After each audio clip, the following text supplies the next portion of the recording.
I'm Nick Von Walkerbarth, and you're listening to the VonDubCast. If you don't want to listen to me gap in the intro and you want to skip right to the interview, skip about 10 minutes. But before you do, please consider doing one of these couple things that really helps out the show. Following the social medias for the VonDubCast, subscribing, and leaving a review. If you could do those things, that'd be awesome. Also, give me a subscription on the YouTube channel. That'd be great too. All right, welcome to episode number 74 of the VonDubCast. Getting a little bit out of order on my release order to get this one to you guys. I recorded this one 2 weekends ago, I think, with Phil. He came over.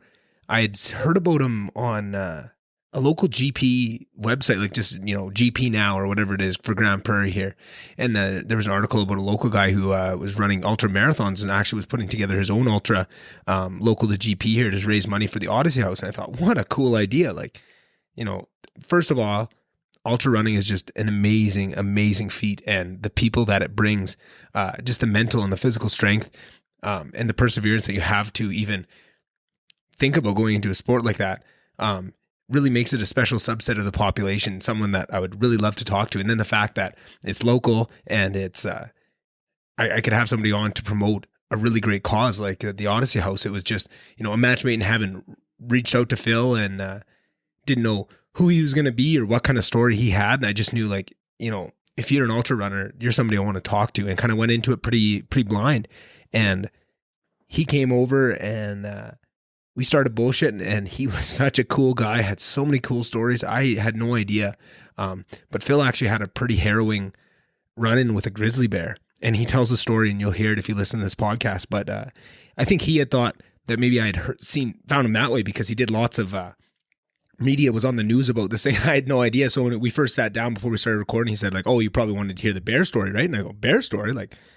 I didn't know you had a bear story, but sure, of course, if there is a bear story, I want to hear about it.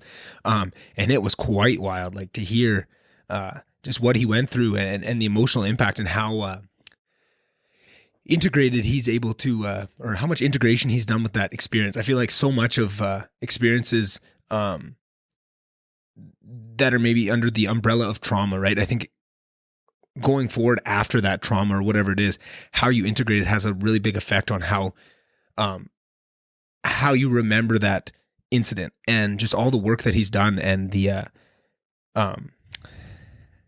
honesty with himself about how it's affected him. And it's just awesome. It's so great to see other people not taking the easy road on some of these things. And I feel like that is very hard to do when it's an experience like that. You don't want to sit and think about a terrible experience, right? You see this with so many traumatizing things. It's just so painful to sit with it and find all the learnings that are within it. But that's exactly what Phil did. And he tells the story and hope that people can learn a little something from him, because I sure did, about being in that type of situation. It was just awesome. And, bears aside, ultra running is almost you do ultra running for long enough, you're going to get into way more dangerous shit than bears, just by the fact of what you're pushing your body to the limit to. So it was also tons of fun to hear from him on how he got into the sport. It was kind of on a bet just to see if he could run. I think his brother had bet him he couldn't do a marathon. That's what got him into it. He found trail running, fell head over heels, did the death race a couple times, and then just keeps pushing the envelope further and further and doing crazier runs and longer distances. And it was fascinating to me. I've listened to, I don't know, probably 6 or 7 ultra runners on podcasts, and I thought I had a pretty good idea. But even still, it's such a unique sport in that everybody does it differently, and everyone's got different tips and tricks and ways that they do it. It's very individualistic, and it's all about what you need to get you to the end of that race. And that is not the same for everybody else. So it's still super interesting to kind of ask all these questions and see how it works. And then actually, I think we recorded this on a Saturday, and it was the holiday Monday. We went out running, and because I said, I used to love running trails in Slave Lake, but I don't know where any trails are around Grand Prairie. And he said, hey, I'll take you. I'm doing a 40-kilometer training race or something. He's running a fucking marathon on a holiday Monday, just in preparation for the kind of runs he does.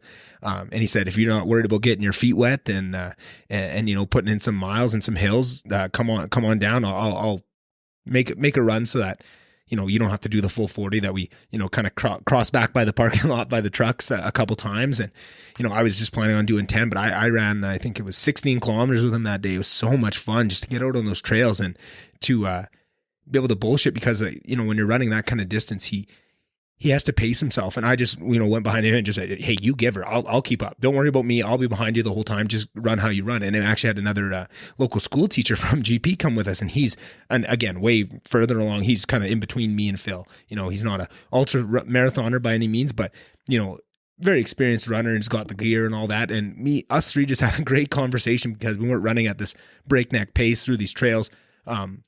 That we're actually able to hold a conversation while we're doing it. And both were fascinating and got to learn so much more, even beyond what you guys will hear on this podcast about this sport that is ultra running and just what all goes into it. Not even just ultra running, but just running in general and running seriously, like distance running, even like marathons and stuff. It's just becoming more and more fascinating to me, and I might have to dive into it. Definitely not ever doing an ultra marathon. That is not on the table, I do not think. But maybe a normal marathon might be cool, or even just like a trail marathon, right? So it's kind of, you get the ultra experience because you're not on pavement, but you're not doing 900-kilometer run or something stupid. So yeah, maybe that's in the future. I don't know, but I had such a fun time with this episode. This was one of the ones I got to do in person. He actually came over to the house, and it just means. Or not means much. They all mean a lot to me, but the experience is so much different when it's in person. I just had such a good time, and I was at a really dark place right before this episode. If you guys listened to the solo episode I did, I kind of brought you guys into some of the things I've been struggling with, and this was kind of right at the peak of it. I was having a really tough time, and just to have an episode like this that reinvigorated me, and it was it was quite a long time past when I had done my last in-person episode, and just to kind of remind myself of why I do this and how much enjoyment I get out of it, and just those goosebumps of someone telling you a story in person when you're locked in after those hours. Like when Phil was talking about that bear, it was just so amazing and really reinvigorated me and made me excited once again to, keep kicking ass and finding guys like Phil to come on and tell you their story, because there's so many people out there. It's amazing. Yeah. Other than that, not quite sure what else I need to let you guys know. Oh, obviously the Odyssey House. So Phil's doing a 200-kilometer run. 200 kilometer? I could be wrong. Some sort of crazy run to raise money for the Odyssey House. We talk a little bit about the Odyssey House and what they do in the podcast. It's very influential. Probably have some links to it in the description if you want to check them out. If you want to donate to the cause, it's really important. And I think that's a big piece of what I want this podcast to be, is helping people. And this is one of those ways you can do it. So if you want to support me, the best way to do it is just support the guests that come on this podcast. And this is a real easy one. So if you want to support Phil, let him know you heard about him here and that you're behind him. When the race comes up, it's getting closer and closer. And probably when he does the race, I'll try and keep you guys updated on my page so that you can follow along as well. He's got some social medias, his Facebook page, Phil, one sec. I'm not pulling up my phone right now and looking at it. You guys have no idea what I'm doing. Phil's 200-mile fun run. That's what the Facebook page is called. I'll also probably have a link to that, but if not, that's what it's called. Go check it out. He posts a lot about his training runs, and he's a pretty funny guy, so he keeps it interesting. I've been really enjoying the follow. It's social media. It seems like you're so inundated with all this stuff. It's nice just to have somebody that's positive and trying to make a change out there, not with any ulterior motives. So yeah, other than that, please do the regular thing. Subscribe to the podcast, subscribe to the YouTube channel. I think we got episode 50 out with T. That was a really fun episode that we did in the studio. So got that one up on the YouTube page. That's 2 episodes we've caught up now, and we installed on episode 48 for that long. We're now up to episode 50. I've sent a bunch of the files over to Cole, who's the guy that's helping me out. Hopefully we'll have him on the podcast here soon. And yeah, some really big things happening.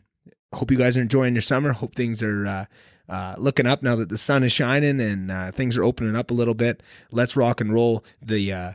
It's really funny right now. I won't get into it here because it's the wrong place for it, but just all the changes going on in the COVID narrative and all the shit I've been saying on this podcast. Go back to podcasts like 1 through 10 of what I was talking about and how many of those things are being vindicated right now. It's very frustrating, but also I'm just happy that this information is finally getting out and that people are starting to understand what wool was pulled over our eyes. I think the people that already knew that have been screaming it from the rooftops like I have, but it's nice to see CNN and New York Times finally change their tune and get on the right side of history here, even if it is much too late and the blood has already been spilt. But there's no sense in looking at things through that lens. It doesn't help anybody. We just got to move forward. So I'm going to do that. You guys keep doing that, and we'll meet at the fucking finish line. Let's go. All right. See you guys on the next one.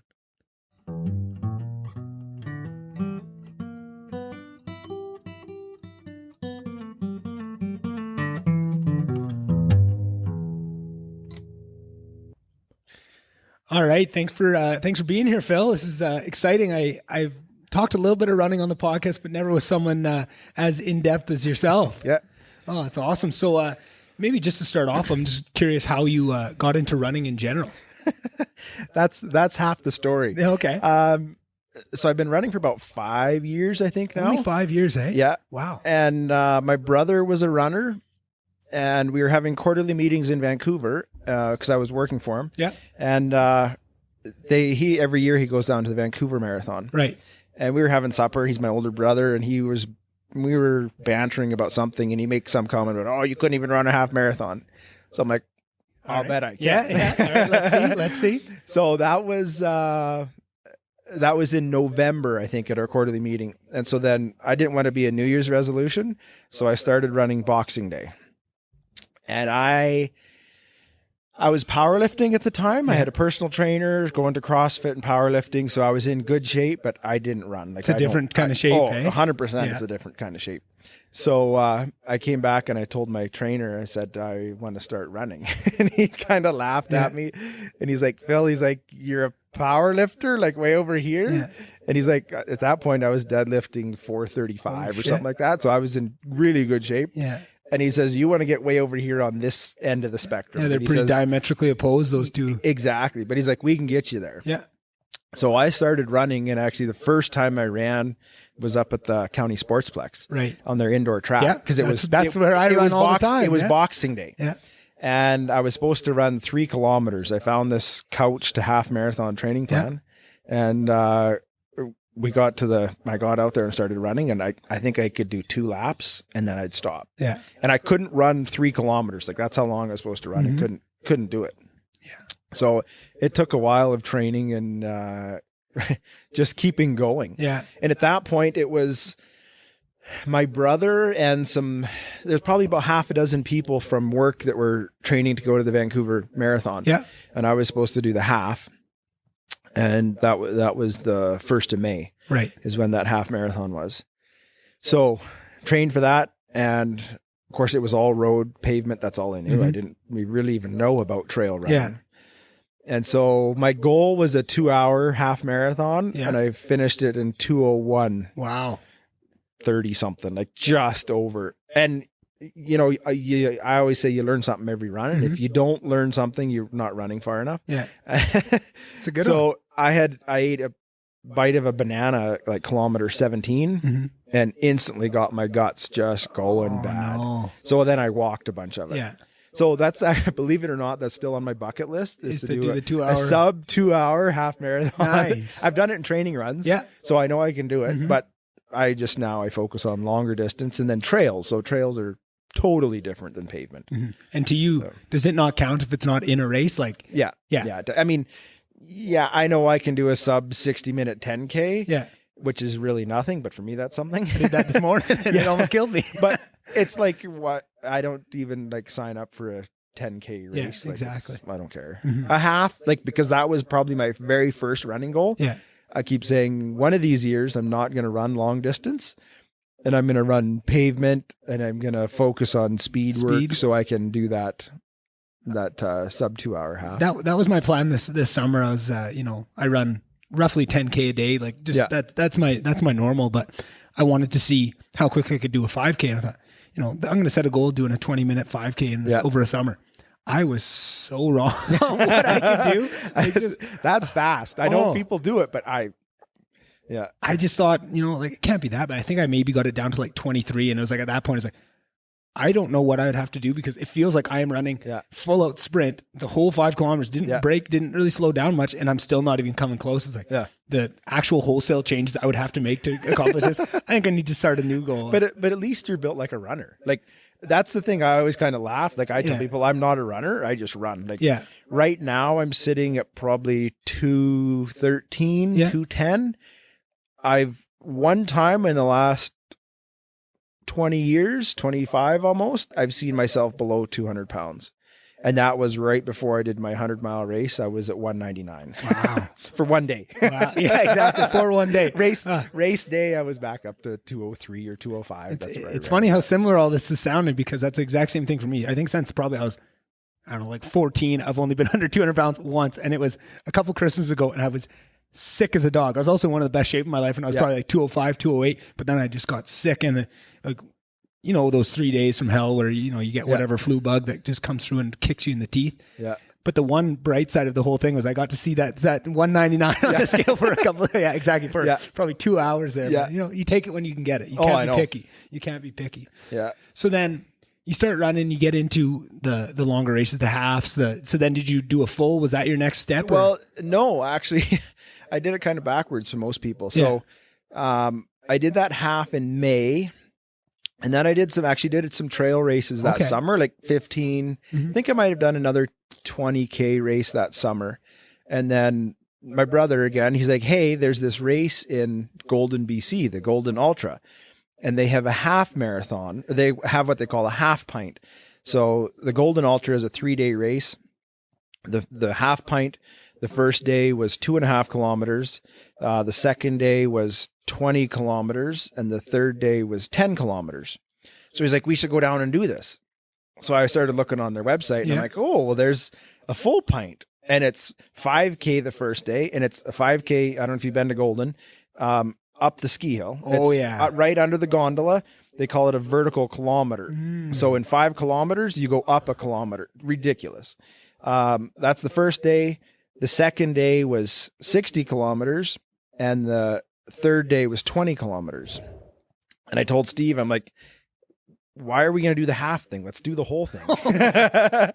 So in this point, I had met my coach here in Grand Prairie. Yeah. And so I talked to her then, and I'm like, hey, like, can I do this? Like, I'm running 20K is like the longest. Can I actually run 60K? And she's like, oh yeah, we can get you there. Yeah.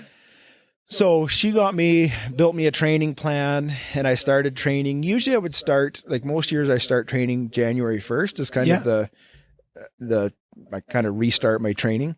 So in that process, I actually did the Calgary Marathon in, I think it was June of that year. Yeah. Kind of as just a stepping stone to get there. Yeah. Again, that was my first full marathon on road, and it will be my last full marathon on road. Yeah. The most boring thing in my life. And of course, by then I had been running trails. Like after I did that Vancouver half, I kind of switched to trails, and I love being in the woods, and I'm not a fast runner. So I think I did Calgary Marathon in, I want to say 4:45 or 5:40 or something. You say like that's not fast, but in my head, I'm like, oh my God. I'm like bored out of my tree. Yeah. Like we're running through Mount Royal University on this paved like parks, and there's these bushes, and Calgary has all these jackrabbits everywhere. Yeah. So I would just go like veer off course and chase a jackrabbit through the trees. And I just goofed off because it was not my thing at all. And are you a music guy, podcast guy, nothing? I originally started listening to music. And my first watch that I bought it with that ability. It seems to be more of a road running thing. There's some trail people that listen to music. Yeah. But no, I don't. I just listen to the voices in my head and listen to the sounds in the woods. Yeah. Listen to the demons come out when you hit about which is a whole other story. I bet. Well, hey, that's one of the questions I have down there. You're not getting away from that one. We'll get there. Oh, that's interesting. Yeah. Cause I find myself when I run, depends what I'm doing. Like today, I slept in a little bit, and I knew I didn't have time. Didn't have time for a leisurely 10K. So I figured, well, today's the day. I want to let's see how fast I can do one, right? Like just not trying to kill myself, but just a little bit easy. So I'm going to go music for that one because I need the pump up. But every other time I just love podcasts or books on tape and just go out there in the middle of a stressful day. You can have, an hour of just catching up on that and letting the body go enjoying, especially outside in the fresh air. That's awesome. But like you say, when you get into trails, because when I lived in Slave, and I could go run through the provincial park there. Yeah. I like nothing, just listen to the sounds. Also, fucking bears. So it shouldn't really have anything if you're in that situation. So it's just safety. But it's actually an interesting point. When I first started running, I ran with music all the time on trails. And I've had an app, a running music app. Oh, yeah. And you could set your rhythm to the pace that you want to run. To the pace I've heard of that. I've never tried it. Not to the pace, to the rhythm, like to your cadence. Right. Yeah. So they say you're supposed to run at 160 steps per minute or whatever. So I would actually this is the way I am. I would actually count my steps in a minute and just see where I was. And And ironically, I'd pick a music channel on the app that was 160 beats a minute, and I would be within 5 beats of that cadence that I had chosen. So if I wanted to do a tempo day where I had to do a tempo run faster, now I select 180 beats a minute and I'd run faster. Wow. Guaranteed it would work. That's what I need for that 5K. Yeah. Just get like 300. So what it did then is it helped me maintain a steady pace when I'm running. And I think that was probably key, especially when I was just getting out, to keep running a steady pace so I wouldn't go out too fast and then die and slow down for the last 30% or whatever. I think a ton of people struggle with that. And that's actually something I wanted to go back to when you're talking about just, being over at the Sportsplex and trying it out, because I remember when I first started running, and I've been running for a long time, off and on, like probably grade 12. No. Yeah, probably summer of grade 12, because after I finished hockey, I was always hockey. So you didn't really have time you had time, but just running wasn't one of those things. And then, no, it was summer coming back from university, because hockey, best shape in your life, all that stuff. And then you go to university for a year and drinking and sitting around, all that stuff. And you come back and to go back in, and I go out to run, and I can't run 3 minutes, right? Like I was thinking, I'll go out and I'll do 10 and ones, right? Run for 10 minutes, walk. I was doing like 3 and ones. Yeah. And that was so demoralizing. And I feel like that's what so many people get stuck on, is that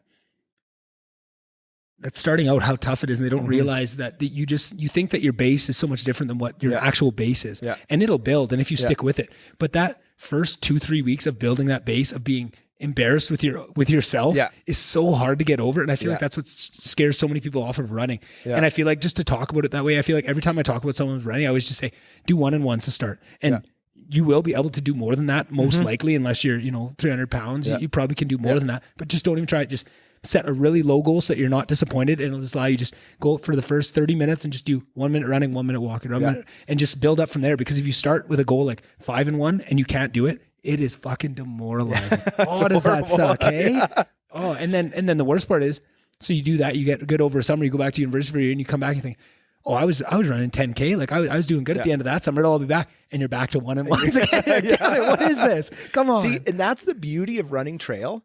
Do you run trail, or do you? Not since I moved here. It's been all pavement pretty much. I mean, I run that trail down to the Muskasippi. Yeah, that's pretty much what I do every day. Is that? So you might have to tell me a few trails. We'll go. I'd love to. And so the beautiful thing about trails, and you take a race like a trail marathon. Yeah. And I don't care how long it takes you to do a trail marathon. You can't compare one trail marathon time to another trail marathon. You look at, say, the Vancouver BMO half, which is the first one I did. It's got a little bit of elevation. And that was the concrete one, right? That was. And then that fall, I also did Edmonton half marathon. Okay. Because Edmonton is known for being very flat. Yeah. There's like, I don't know what, it's like 40 meters of elevation gain or something like that. So very flat, very fast. But you go on trails, and I'll go do a 30K run today in Evergreen Park, and it'll take me 3.5, 4 hours. But I'll go down to Magoo's down by the river, and I'll do a 30K run, and it's going to take me 6 hours. Right.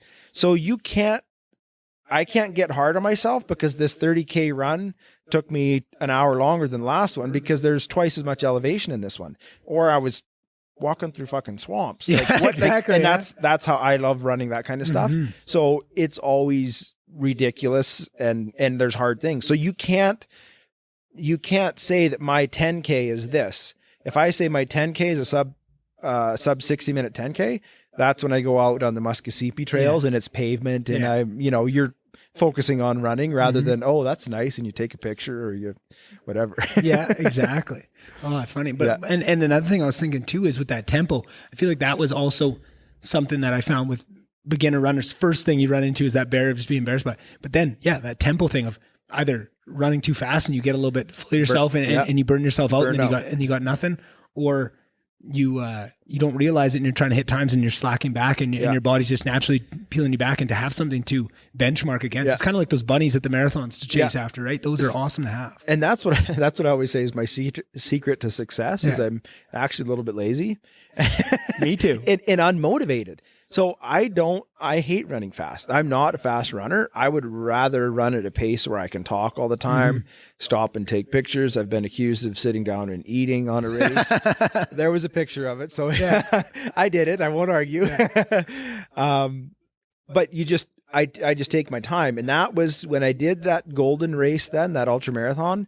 That's when I discovered that I could go a long ways. Yeah. And not fast. I never will be in the top half of the pack. I'm usually 2/3 back, but I can go a long time. But what's so cool about those ultra races is the leaderboard is like, for most races, like you look at a marathon, the leaderboard means something, right? Like the times mean something. When you look at an ultra race, and I'm speaking from the outside, so I might be completely wrong, but to me, it seems like, whereas in a marathon, you're looking at kind of the placement and stuff. To me, an ultra, it's just finish and did not finish. Yep. And that is what's so awesome. It just levels the playing field. And it's such an excruciating thing that who in the world, first of all, it's such a subset of the population that could ever even get the balls to try it. Yeah. So then within that, who could, of those small subset that would try it, that can actually finish it. Yeah. Nobody can say shit for how long it took you or what it took you. If you finish that thing, that is amazing. And everybody can see that. And that is so cool to me. So interesting statistic, jump ahead to 2018, and I had done the death race. No, 2019. I did the death race in 2018 for the first time. And that's the one down in the desert? No, in Grand Cache. That's the 125 kilometer Canadian death race in Grand Cache. Okay. 125 kilometers. Yeah. And okay, I'll give you a little bit of the story. I need all the story. So after I did Golden, I sat down with my coach and I'm like, okay, what do I do next year? And I'm like, seriously, I was driving back from Golden with a friend of mine. She ran Golden as well. She'd done half a dozen ultra marathons. Wow. I ran with her lots. I trained with her lots. Very smart lady, very grounded, very experienced and wise. Yeah. So I took her advice for a lot of things and loved her headspace in the runs. And so we were driving back from Golden and trying to think, what do I do next year? I'm like, well, I did 60K. I'd like to do 100K. Yeah. And so she lived over by Edmonton and she'd run a lot of ultras around Alberta. So I was trying to find 100K, and there's some around Edmonton, but they're flat. And I'm not into flat trail. Why would I want to run through a cow pasture? You want something tough. I want something. Yeah, exactly. I want to get my ass kicked. I want to be challenged. Yeah. And there just wasn't too many around that were 100K. So then we're like, well, there's the death race. And I'm like, that's like elite athletes do the death race. And that's not me. I weigh 215 pounds and I just did a 60K, but that's like elite athletes do this. So I looked and looked and looked and I couldn't find anything else. So I met my coach at Starbucks on 68th one time and I called her. I'm like, Krista, we got to talk about this. I have an idea. So we sat across the table at Starbucks there and I'm like, Krista. And Krista is an amazing coach. She's a little bit extreme and out there, kind of this. That's what you need. That's what you need. That. But then Christine, this other lady, she would kind of like break it down and say, get me in the mindset to do it. Like the two of them as a team was just phenomenal. Yeah. Anyways, I said, Krista, I'm like, look at me in the eyes. Like, can I do the death race? I don't want to fail. I don't want to start and not finish. If I sign up, I'm going to finish it. If you think I can. Yeah. And she didn't do the whole, you can. She was like, no, she's like, you can do the death race. Yeah. And at this point I'd been training with her for about a year. So what kind of runs were you doing? Like, was the Golden still the longest you'd been? And how long was that one? That was 60 kilometers. So you're going from 60 to 125 and one of the toughest races with all the hype around it and the name value and all that. Yeah. And so like Golden had one mountain summit, wasn't really even that high. I don't remember the exact statistics of it. It took me 12 hours, I think, or 12 and a half or something like that. Death race, the cutoff is 24 hours. I was comparing, like looking at other people, I kind of figured I'd be in that 22, 23 hour range. So we're more than doubling the distance, doubling the running time. You're running 3 mountain summits. You're running all night long in the mountains. And another thing too is what people maybe not realize, and I'm sure we'll get to this, is these ultras, it's not just like a marathon where there's people on the side with cups. You need infrastructure around these races and stuff. So it's not only that, but that goes onto your team, but you're also thinking about that too, of all this things that are in your head. That is, not only do you have to go do this amazing physical feat, you need to have your head wrapped around all the logistics of it as well. The logistics and the mental strength in it. And so she was like, yes, Phil, you can do it. So I said, okay. So I signed up for the death race, and I think a lot of people thought I was a little bit ridiculous for signing up for it. And I obviously agreed. Yeah. But people would say, hey, like, I hear you're going to try the death race. And I would say, well, no, I'm going to do the death race. I'm going to do it. And some people, depending on who it was, I would get a little bit in their face. I'm not going to try this. I'm going to do this. And that was my mentality. And if you didn't have that mentality, you never would have fucking done it. But you know what? Never once in running that race did I ever think, I don't know if I can make this, or I don't know if I can do this, or I think I need to quit, and I had the conversation with my wife because she crewed for me. So she looked after me. And I'm like, if it's like a broken bone or the medic pulls me out, that's the only reasons I will quit. And we actually had that first race. We actually had a list of reasons why I wouldn't quit. Blisters are not a reason to quit. Missing toenails are not a reason to quit. Sore muscles, stiff muscles, not a reason to quit. Like, it's got to be broken or going to cause permanent damage. And there are some things you got to watch for on those long runs. You can actually damage your kidneys pretty bad. So we went into that, and I trained lots on that course down there and started the race, and I was in the headspace. It couldn't have gone any better than I ever would have imagined. Like, I think I was 23:20 maybe. Wow. Is what it took me. And again, that was as good as a win for me. Like, that's, maybe sometime I might train harder, maybe try to get a 19-hour, 20-hour finish. I don't know if that's possible for a guy like me, but if I got nothing better to do, I'll try it. Maybe try it out. Hey. So I'm curious, what is that feeling like when you finish something like that is that big, has that much going into it? It's months and months and years of preparation, and it's not just you have a crew around you, you have coaches, and you have people that are, depending on you, and to finish something like that, to know what places you'd have to go to in your head and push through. What does that all culminate like when you cross that finish line? It's kind of interesting. I have a harder time usually in the last 5 kilometers when I know I'm going to finish. It's like, okay, I've got this. I know I can do this. I've never been too close to cut off that the last 5K were still questionable whether or not I can finish in time. But usually the last 5 or 10K are the hardest mentally for me. Yeah. Honestly, I can't think about my kids at the finish line. I can't think about my wife at the finish line. I just start to cry. Yeah.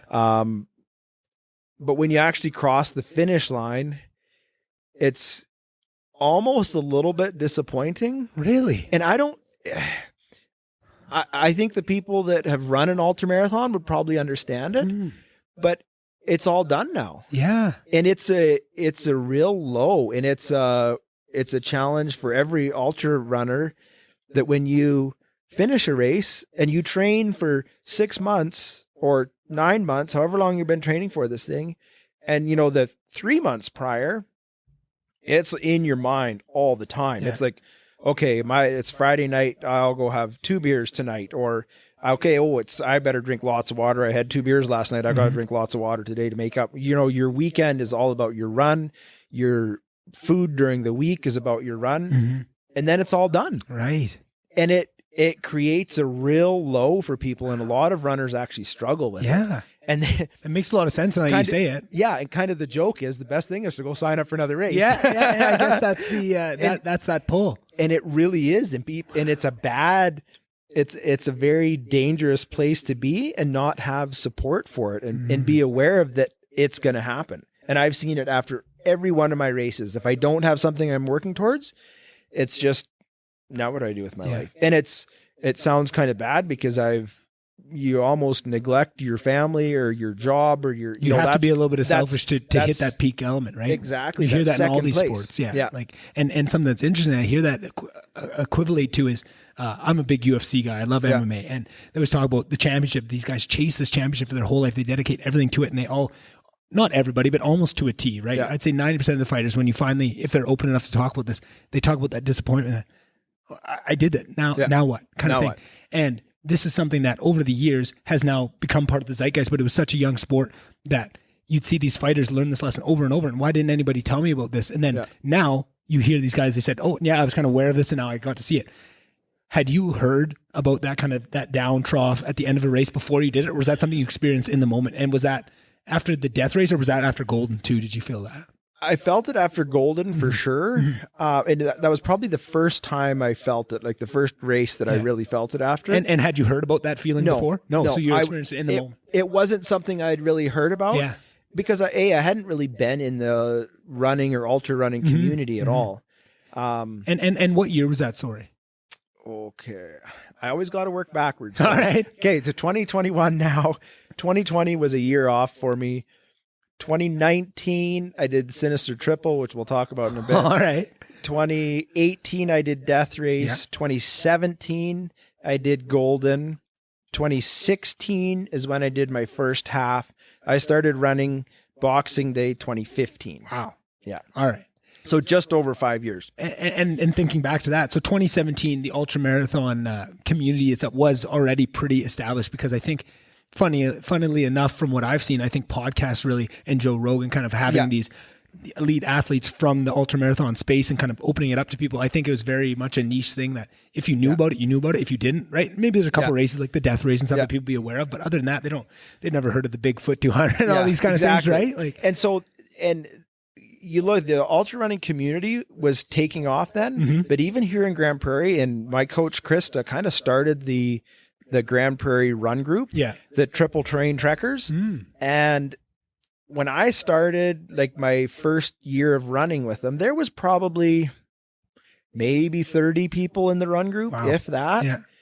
And now somehow she has created a run group. Like there's hundreds of people in this thing. She'll do like she does, not because of COVID now she doesn't, but usually she'll do like a 16-week run session, training session. And she'll open it up to 100 runners and it's filled up within an hour. Wow. Like it's ridiculous. That's awesome. So when we did Golden, she actually had a run group that was training for Golden. And so some people did the full pint, which is what I did. Some people did the half pint. Some people would just do leg 2, or some people just did one day or something like that. So we got the whole run group involved with this. And so even now, like in Grand Prairie, the ultra running community has taken off. Like the trail running community is ridiculous in Grand Prairie now. And I travel around a fair bit for work, and I go to Edmonton or Calgary or Whitecourt, Fox Creek, Edson, Hinton, Rocky Mountain House. And I'm always looking on Facebook trying to find a trail running group. Yeah. And like even in Edmonton, I met up with their trail running group. This would be a couple years ago now. Theirs has really taken off as well.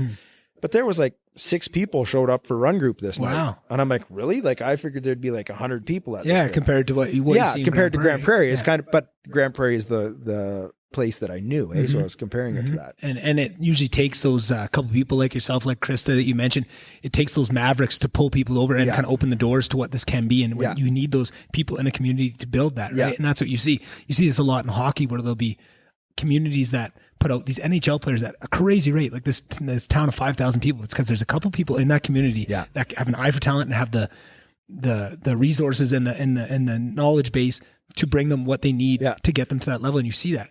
So I'm curious with you, over these last 4 or 5 years that you've seen not only your own progression go with that, but then the run group and everything, how much has that allowed you to push yourself? Because I would imagine when you're building up to something like the death race, you're going to need more than, just your wife to help you out and having people around the community that understand running to be able to help bounce ideas off of and push yourself and actually do all those logistics we talked about. And I'm sure we'll get into more of the specifics of what that takes. How much do you think that's aided you in your own progression? People think that running is a solo sport. It's anything but. It is. It is if you're doing a 10K. Yeah, anything longer than that. It's okay. So maybe ultra running is not a. I think that's the one. But even a marathon, right? Like you don't need infrastructure on the ground for you that day other than support. But damn straight, if you're training for a marathon, your family's going to pay a little bit, and So like I think. I don't know. No, maybe I didn't do it for training for death race, but training for my first 100 miler, One of the runs I did was a 60, I think it's about a 70 kilometer training run on leg 4 of the death race. It's up over Mount Hamel. And I got to do it in 3 weeks now. And I go over the mountain one way, and then I go over the mountain, turn around and do it the other direction. There's nobody else in Grand Prairie, or very few people, that are going to want to run 70 kilometers with me. Going over a mountain like that, I don't like being by myself. And it's just for safety reasons too. It's not necessarily smart. So, I'll put the post out on our run group Facebook page, or I'll text some of my friends and say, hey, I need somebody to run the morning with me. And then I need somebody to run the afternoon with me. Yeah. And it never fails. Every year I have to do it. I'll have 3 or 4 people. I had 2 years ago, I had a guy from Edmonton, never met him. And he drove up from Edmonton, met him on Facebook originally. Yeah. He drove up from Edmonton to Grand Cache, met us there, and he ran one direction with me. And then some people from Grand Prairie came down and they ran the other direction with me. Oh, shit. So you can't do it by yourself. No. It's impossible, I think. Like there are some people that do it, but they're in a different league. Like Cam Hanes and Dave Goggins kind of guys. Yeah. and just bringing up Cameron Hanes, I mean, he's one of those guys that kind of opened my eyes to it, right? Like I said with Joe Rogan, hearing him talk about, I had never even heard I'd heard of the death race, but that's about it. And I always thought that was just, just the hottest place you could go for the longest distance, but it wasn't what Cam was talking about, going through mountains. And I'm not sure how this pertains to the races that you've done, because I imagine this wouldn't be all of them, but he was talking about some of the races where it's not even clearly defined with like markers and stuff. You kind of also have to navigate while you're doing it, while you're that fatigued. Like that aspect is so interesting to me too, of just being, again, we say alone, but we just talked about you're never really alone, but it's you against yourself out there. And when you add those other factors, it's just so fascinating to me. Yeah. See, and that was the one benefit I had running death race the first time, is I had trained on the course. Okay. And I think I had run most of the course once before already. But then you start doing it at night and it's completely different. I bet. I actually did in 2019, I did a race in Tennessee, and it's a little bit of a psycho race. It's called the Barkley Fall Classic, or the Barkley Marathons. Yeah. And it's known for being just a mind twisting psychological race. And he calls those markers along the race course, he calls them confidence markers. Yeah. And he's like, there are no confidence markers. So it's basically at a junction in the trail, there'd be some flagging or a sign or whatever. And that's what you had to go by. There was no, you didn't get the race course until the day before the race. He gives you a map, and that's how you figured out where the course was and that kind of stuff. It was a ridiculous race. So that was 2019. So if you back up, I did death race, and then I'm like, okay, I want to do 100 miles. Like that's 125K to 160K. That's 100 miles. That's an easy, I can do that. That's a jump you can make. Yeah. And so, I actually got a big group of people because I needed the backup and support. We went down to Earl's, and registration opened at noon on a Saturday or something like that. So I reserved a table for like 30 people, and a whole bunch of our run group went down there. We had brunch, and I think it's 11 o'clock. They could start serving alcohol. So we pushed the limits a little bit. We all got some drinks. 10:59. And then at 11 o'clock, everybody was on their phones. We all signed up for ridiculous things. So, Sinister 7 is a 100-mile race in Crow's Nest Pass, southern BC, southern Alberta. Yeah. And they have the Sinister Triple, which they had just bought the death race the year prior. Okay. So you can do the 100-mile Sinister 7 first weekend of July. Then 4 weeks later, you do the Canadian Death Race at 125 kilometers. And then 3 weeks later, you do Black Spur Ultra in Kimberley, BC at 108 kilometers.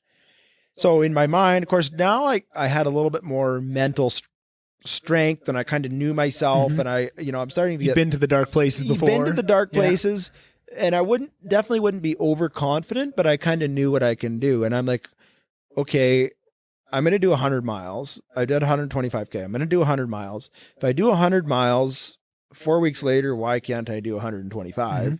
And I do 125. Why not do 108 a couple weeks later. So it just seemed like the logical thing. I had no clue what I was getting myself into. That's probably a common theme with these things, eh? Yeah. Oh, that's a little jump. I've done that before. Yeah. Not only am I not a runner, but I not built like a runner. Well, you got to recover in there. That is. And so you talk about, it was probably the same. It should have been, it wasn't. It should have been kind of the same fear and respect as doing the death race the first time, where I'm like, whoa, this is like an elite athlete kind of thing. Yeah. So I think there was about 75 people that signed up for the triple. Yeah. And so basically, if you finish Sinister, you could then sign up for the death race if you wanted to. And then when you finish the death race, you could sign up for Black Spur at the same, or you could sign up for all three at the same time. Right. I was like, I'm just going to do them all at the same time. Otherwise, I might. I'll chicken out. Yeah. I hear you. So I raced with some amazing athletes in those runs. Yeah, and I saw some people not finish. They're trying to solo Sinister, and they didn't finish Sinister, but they'd still show up for the death race. And they didn't finish death race, but they still showed up for Kimberly.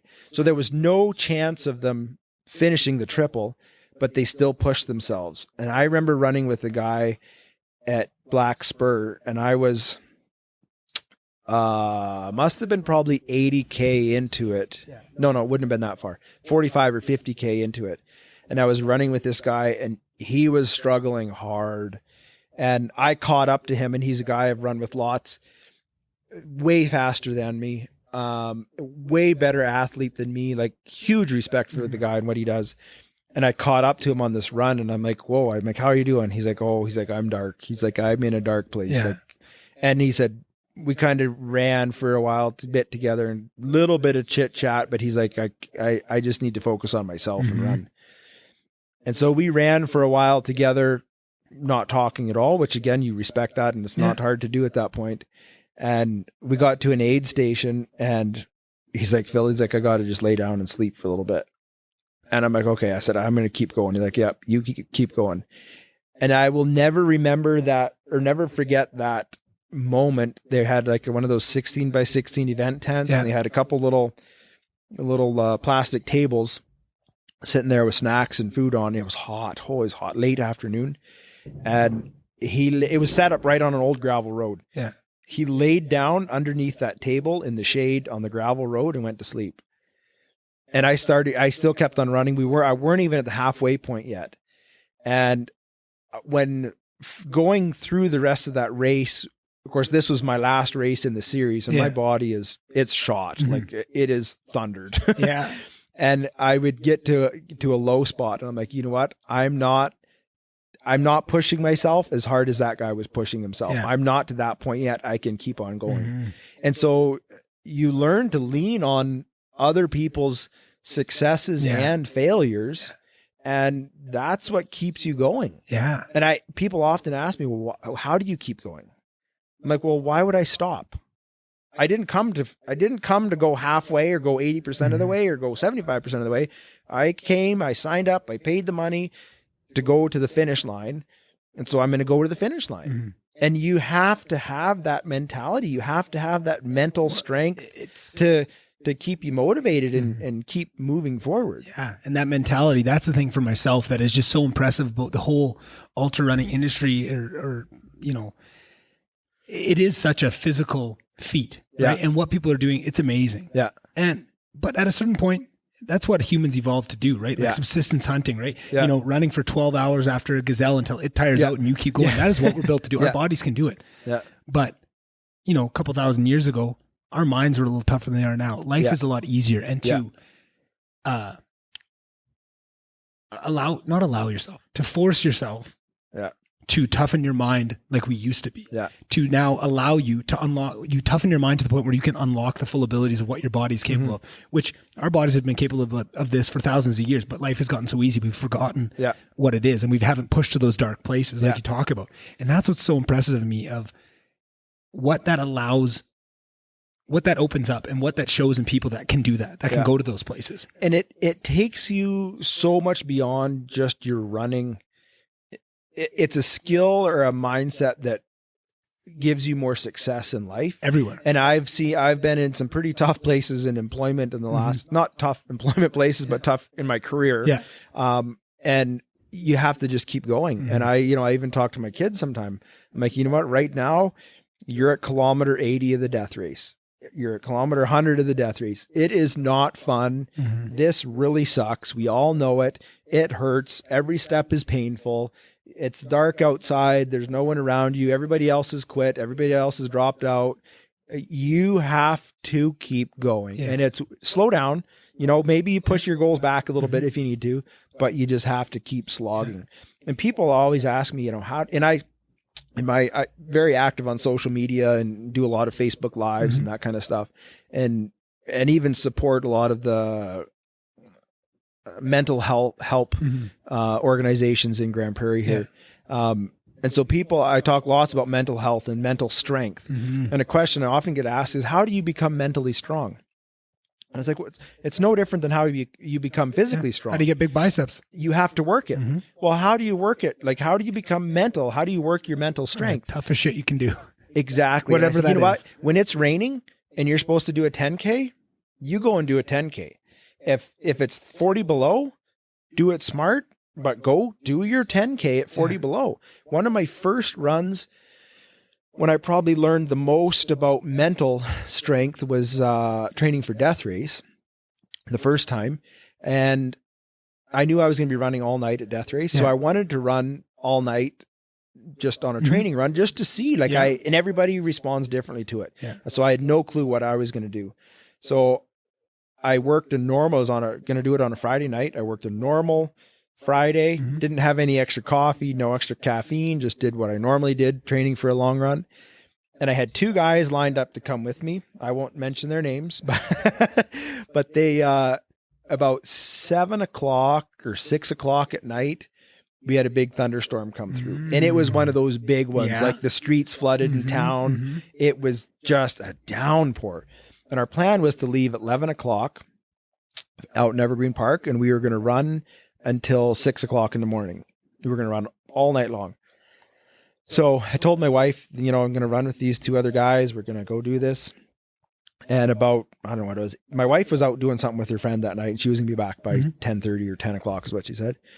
So about 9 o'clock, the one buddy texts me and he's like, yeah, I can't make it. Something was going on, whatever. That's fine. And then a little while later, the other guy texts me, yeah, I can't make it. Or I don't remember why he couldn't come, but he couldn't make it. So I'm like, oh, geez. I'm going to run for the first decision time to make here all night long. And it was, it would have been a pretty long run. I ended up doing, I think, 36 kilometers. But I didn't really have a route planned. I'd never really run that long out there before. So I kind of sat down and looked at the map and, you know, kind of got my mindset, my headspace in doing this. And then my wife got home about 10:30 and she's like, oh, okay, so you're all ready to go, blah, blah, blah. Who are you going with? I'm like, well, actually, it's just me going. I'm sure she loved that. Oh, yeah. So she was like, so what are you going to do? And I'm like, well, I said, there's range roads, right? And I was pretty much headed straight east, and then I was to make a loop and then come back straight west. So I said, every hour, I knew there was good cell service out there. So I said, every hour I'll do a Facebook Live, and I can look on my map prior to doing it, and I'll see, you know, I'm west of Range Road 51 or straight south of Range Road 51 or whatever, just so there's kind of a landmark of where I am and how many timeline. And I said, if I don't show up at 6 o'clock in the morning, you'll go on Facebook and see where my last post was and come looking there. And I don't think then I wasn't running with the Spot GPS tracker. So I went out, and it of course obviously rained, and sandy quad trails, a lot of it. 5K out, there's a big swamp you have to go through, and it's like mid thighs deep. Soaking wet. And it was cold. Like, it probably must have been early June, I'm guessing. So it was still pretty chilly, and it was at night. So it was cold. And it's really hilly, like all these little hills where you go up and down 50 feet or 100 feet. And the tops, I can't remember how it was. I think the tops were cold and the bottoms were warm, and it messed me up so bad. And then because of the rain, it was foggy. And of course it's dark. So it's foggy out there. And I was wearing a headlamp, but I'd get up on top of the high spots, and the fog was like, my head was in the fog. Yeah. So I'd have to duck down to see into the fog where I was going. Yeah. So I headed out, I think it was about 16 kilometers, pretty much straight east. And then I cut south for a couple kilometers. Never been out there before. I'm looking at trails and kind of old quad trails and roads on Google Maps. Yeah. So kind of picking my way through it like that. So I head south for a couple kilometers. Then I start heading back west again and get into this logging block. It's 2 or 3, probably between 2 and 3 in the morning, pitch black. I get in this logging block and the trail just ends. And I can't find the trail like anywhere. And so I start doing like circles, big circles through this block, trying to find the trail goes out, and I couldn't find one. So I finally looked on my map again. I'm like, oh, it looks like there's an old road going out here. So I get on this road and it dips down, and it was a winter logging road. Oh boy. Well, oh boy. It was like in June. Swamp. Yeah, that's what I'm expecting. It was like, there was about a foot of water on top of the moss, and then it was chest high grass. And beside the road was these little tiny scrub spruce trees. It was too thick. I couldn't go through there. And I'm just like, oh my God. And how long have you been running at that point? Oh, I was probably 25 kilometers into it. And I'm like 3 or 4 hours into it by now. And I'm headed back west now. So I'm like, I have to go through here. Like, there's no point. I don't want to go the whole way back. And it's boring anyways. So I'm like, I have to just keep going. Yeah. And it was, you couldn't see anything. And of course it's pitch black out. It's cold. I'm in water up to my knees. The grass is like chest high. The grass is soaking wet. I'm soaked from my shoulders down. To the bone. Yeah. And you have to just keep going. And you keep going and keep going. And it was about 1.5 kilometers of that kind of road. This is why pace does not matter on trails. And eventually I popped out of it into another logging block, and I got back onto this trail that I came out on. So I'd kind of finished a loop, and I started running back, and I started seeing bear tracks, and these bear tracks were on top of my tracks, because you're always watching the trail, and it was sandy. So I'm a hunter and stuff. I'm always watching, looking at tracks and stuff. There was no bear tracks going out. Now I'm seeing lots of bear tracks. And so I'm kind of a little bit cautious of this. And then I noticed my headlamp starts dying. Oh no. This is why you train at night. Yeah, good lesson learned. So I go to get new batteries out of my pack. Well, when you pull your batteries out of your headlamp goes dark and you can't see what you're doing. So I'm like, oh crap. So then I get and of course there's bear tracks everywhere. And I'm like almost starting to panic now, because I went to a place that was kind of open so I could see around if I had a light, but now it's pitch black. So I finally know I need to get my phone out so I can turn my light on my phone so I can see in my pack to get my batteries changed. So I got my batteries all changed and got back out, and I finished it 30, I think it was 38K or something like that. Got back into Evergreen Park about, must have been about 5 o'clock in the morning, 5:30 in the morning. And the sun was just coming up, and it of course had been quiet all night long. And then the bird, like the last couple K, the birds start singing and the sun's coming up and it starts to warm up, and it's the best feeling in the world. And it was just, I don't know what analogy you would use for almost it, but a religious experience almost to be through something like that. You know, the other side. You run into a lot of religious experiences in the bush. I bet. And I always say I'd rather be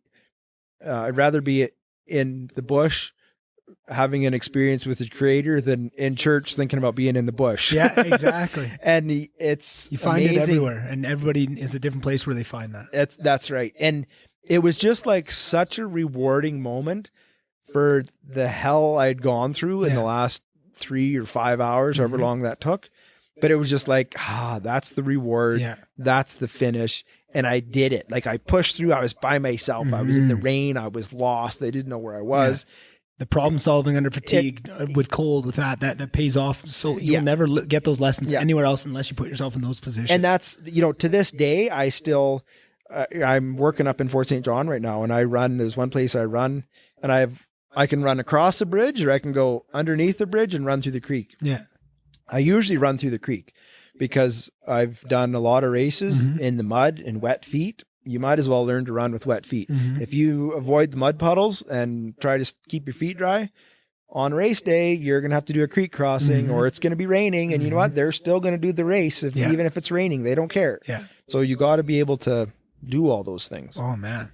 That's so interesting. And so, I don't know. I just find it fascinating, all the different lessons and all the different ways you can take those things, because like you say, you can't learn those lessons any other way. No. You can try and set up scenarios where you're going to learn how to, solve problems under pressure like that, under fatigue.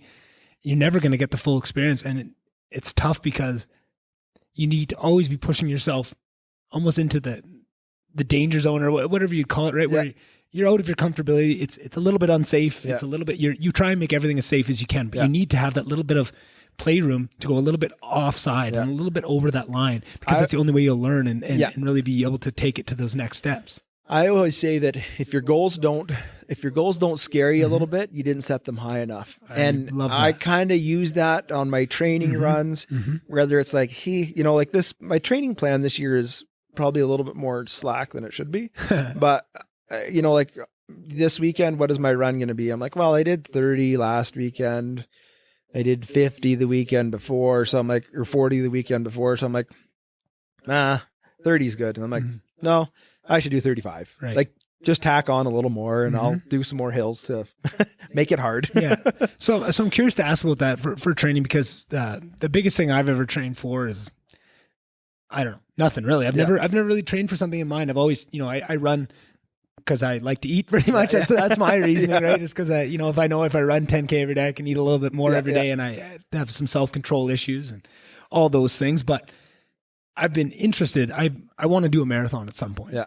And I know it doesn't count because it wasn't in a race, but I just got a hair up my ass one day when I was living back in Slave, and I, was really crushing a run that was probably 15K. And I was like, I feel pretty good. I think I could do a half marathon. Yeah.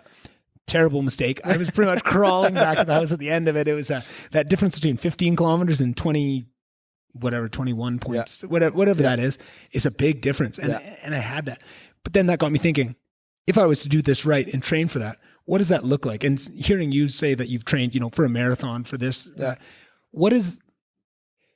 does that training, I guess once you get into the ultra, you got to do some things like that really push you and force you into these specific things that you're going to see. But just in terms of distances, I'm always curious how that looks as you get into longer ones. Like if you're training for a half marathon, are you doing 10K runs and building up to like 15? And then when you're doing a full marathon, are you doing like 20s, or how does that work? That's pretty much it to a certain extent until you get to the ultras. Then it changes. Then it changes. So when I did, I would say your longest training run would be 70% of your race distance. Wow. So if you're doing a 200-mile race, you're gonna train with a 70%. No, that's when it changes. Oh, gotcha. And even at Death Race, the longest I trained was that 70-kilometer run. Right.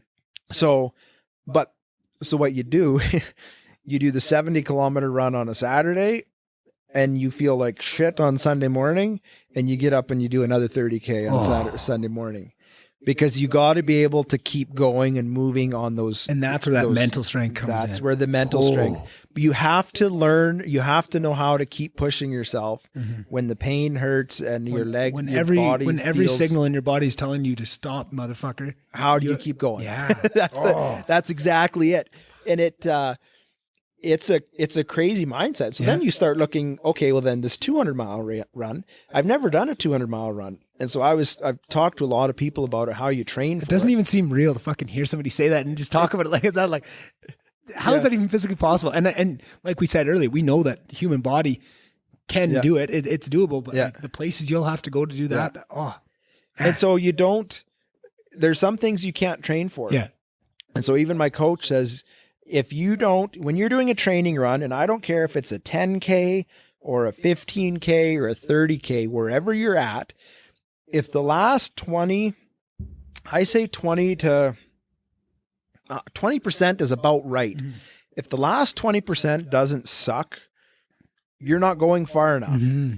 And I use that all the time. And I've done it before where that's where you have to use the good judgment where you're doing a training run and maybe I'm supposed to be doing a 30K today and I hit 20 and it's really hot and I'm off and I had a shitty weekend with work or food or nutrition and I'm just feeling off at 20K. You know what? I'm going to push myself to 25 and I'm going to quit early. Yeah. I can count on one hand, I'm sure, the number of training runs I've cut early. Typically it's okay. I got to run 30K. At 25K, you start sucking wind and you feel like crap. And it's like, yes, you have to run the 25K to get to this point. Yeah. If you don't get to that point, if you quit at 25K, because now all of a sudden it hurts, you're not gaining anything. You're not doing yourself any good because your body can run 25K. It's just proved it's done fine. Now it starts to suck. Now is when you're going to get stronger because of it. Yeah. And that's where, there's all these sayings, embrace the suck and embrace the pain and love the pain and live with the pain. That's 100%. And that's I guess the shitty thing now is, I got to run 30K to get to that point, but I need to get to that point and push past it. Right. And like right now, my training runs, my body feels phenomenal and I feel so good. So I go out and do a 30K and it's like, that felt good. I was like, ooh, I better go longer than I need to feel like shit. I'm not here to feel good. I'm not here to feel good. Oh, that's awesome. Yeah. That's so interesting. Yeah. So backing up to finish off that sinister triple story. Yeah. So there was about 75 of us that did all 3 races. And in the end, there was 13 people that finished all 3. Wow. And I finished in 9th place. And it was kind of funny at the end of the last race, they had everybody there that finished all. And we were all standing up on stage and it's like all these guys that are built like you and these little lake. And then here's Phil, this 215 pounder. You just kind of feel out of place. Yeah. But that was when I realized that, I really can do almost anything I set my mind to. Which is a powerful thing to see. Oh, it's a crazy powerful thing. And even my coach, when I was doing the last race or getting ready for Black Spur, she talked with her mentor, some coach guy in Calgary, and said, how do we deal with this? What do you do? And he said, so she sent him all my stats and what I'd been running, my kilometers per week and per month and stuff. And he looked at it and he's like, that's ridiculous. Like that's absurd. Because after my 100 miler, I didn't run. I had 4 weeks between my 100 miler and death race. I did not run for 3 weeks.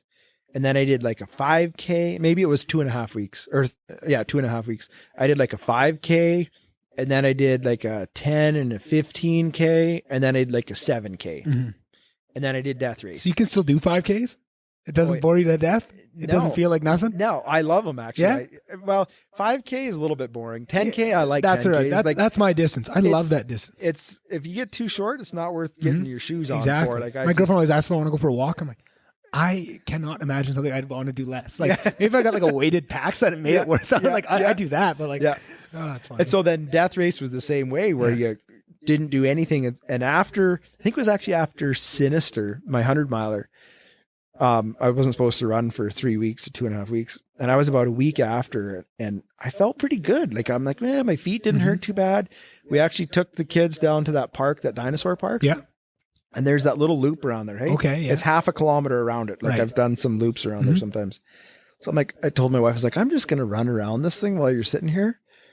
Well, I got about halfway around. I'm like, no, I'm not ready to run. Not happening. And I don't know if it was inflammation still in my legs, but it felt like my quads were like disconnected from my leg bones. Like it felt like I had like huge, big muscles and they were just like flopping around. Everywhere. I'm like, nope, definitely. So then I don't like this feeling. I said, okay, coach, I'll just do whatever you say. So then at Black Spur, when we got to that one, she said, Phil, at the first, I think she said the first 2 transitions or the first 3 transitions, she said, you cannot sit down. You have to stay standing. And then she said on the third one, sit down. So what's a transition sort of? So that's basically at the end of a leg of the race. Okay. Yeah. Aid station or something. Yeah, an aid station. Yeah. Well, There might be an aid station every couple. Yeah, there'll be an aid station. Typically, there's aid stations every 10K or whatever. But a transition is basically at the end of a leg where your team meets you. Maybe what's that? Is that where like your team meets you and gives you? Yeah, that's where a crew meet up with your crew and you change your shoes or your clothes or anything like that. How many pairs of shoes do you go through on a big run? I like to have at least 3, if not 4. Yeah. And it kind of depends on the terrain. If you know the trail, like Death Race, I know that race very well. I know leg 1 is going to be soaking wet. Yeah. Don't even try to stay dry. You just go through the water, get through it. Get your new pair of shoes. At the end of leg 1, you get a new pair of shoes. Leg 2 has a wet spot partway through it. But then leg 3 and leg 4 are completely dry. So you got to change shoes again at the end of leg 2. Mm-hmm. So, it helps if you know the course like that and you can kind of use your shoes accordingly. Do you change your socks and your shoes? So I've always run with compression socks. Okay. And I've switched just this year because I wear actually knee length compression socks. Yeah. My calves are like the size of the average person's quad. Yeah, okay? yeah. People are always like, "Oh, you must be nice having big calves." I'm like, it doesn't do fuck all for me. Whatever. But the danger in it though is if you pull, I don't know if you ever worn compression socks, they're horribly hard to get on because they're so tight. Hey, that's the whole point of it. And especially when you're 60 or 80, 12, 14, 16 hours into a run, you take that compression off. It's going to blow right up. It's going to blow right up. You may never get it back on. So no, up until now, I've never taken my socks off during a race. That's always kind of a moment of truth when you do go to take your socks off. That is exactly why I was asking. Because when I put myself in that, I always think I could get to like the first. I'm very mentally strong when I have to be, right? Like I have that in me, which is why I feel like I'm so interested with this stuff. Like that day when I decided I'm doing a half marathon, I don't have to train to this. Like I had that 15K was the longest I'd ever run before. Yeah. And I just decided to do it, but I know I'm going to finish this. Yeah. But I feel like for me, it'd be that point where I took my socks off to change my shoes and saw what my feet looked like because that's just part of the game, right? Like I don't know if that's where I'd be able to just mentally to see that and then to keep going. Yeah. And that would be tough. That's exactly it. And I make lots of memes with my running pictures and experiences I have. And I made one after doing Sinister, the 100-miler. And I said, you're an ultra runner when it feels like you're, how is it? It feels like your foot is coming apart and you take off your sock and it's just your shoe is actually coming apart. But Sinister was exactly that. And medics will pull you from a race if your feet get too bad sometimes. Oh, so you kind of want to keep it on the DL because nobody wants to get pulled. And even your crew, then they want to start doctoring it. And when I finished Sinister, the 100-miler, I was the last leg, it'd be 150 kilometers in. And my feet, I had a blister the length of my foot, kind of from my arch to the ball. And when I would take a step, I could feel the water go sploosh and squish from the back of my foot to the front. And it eventually popped and it felt like fire. Like, I bet. Oh, it was, and I got to, I was coming up to the very last aid station and it's 10 kilometers to the finish. I knew it was a 30-hour cutoff. I don't remember what hour I was at that point, but I knew it was going to be pretty close.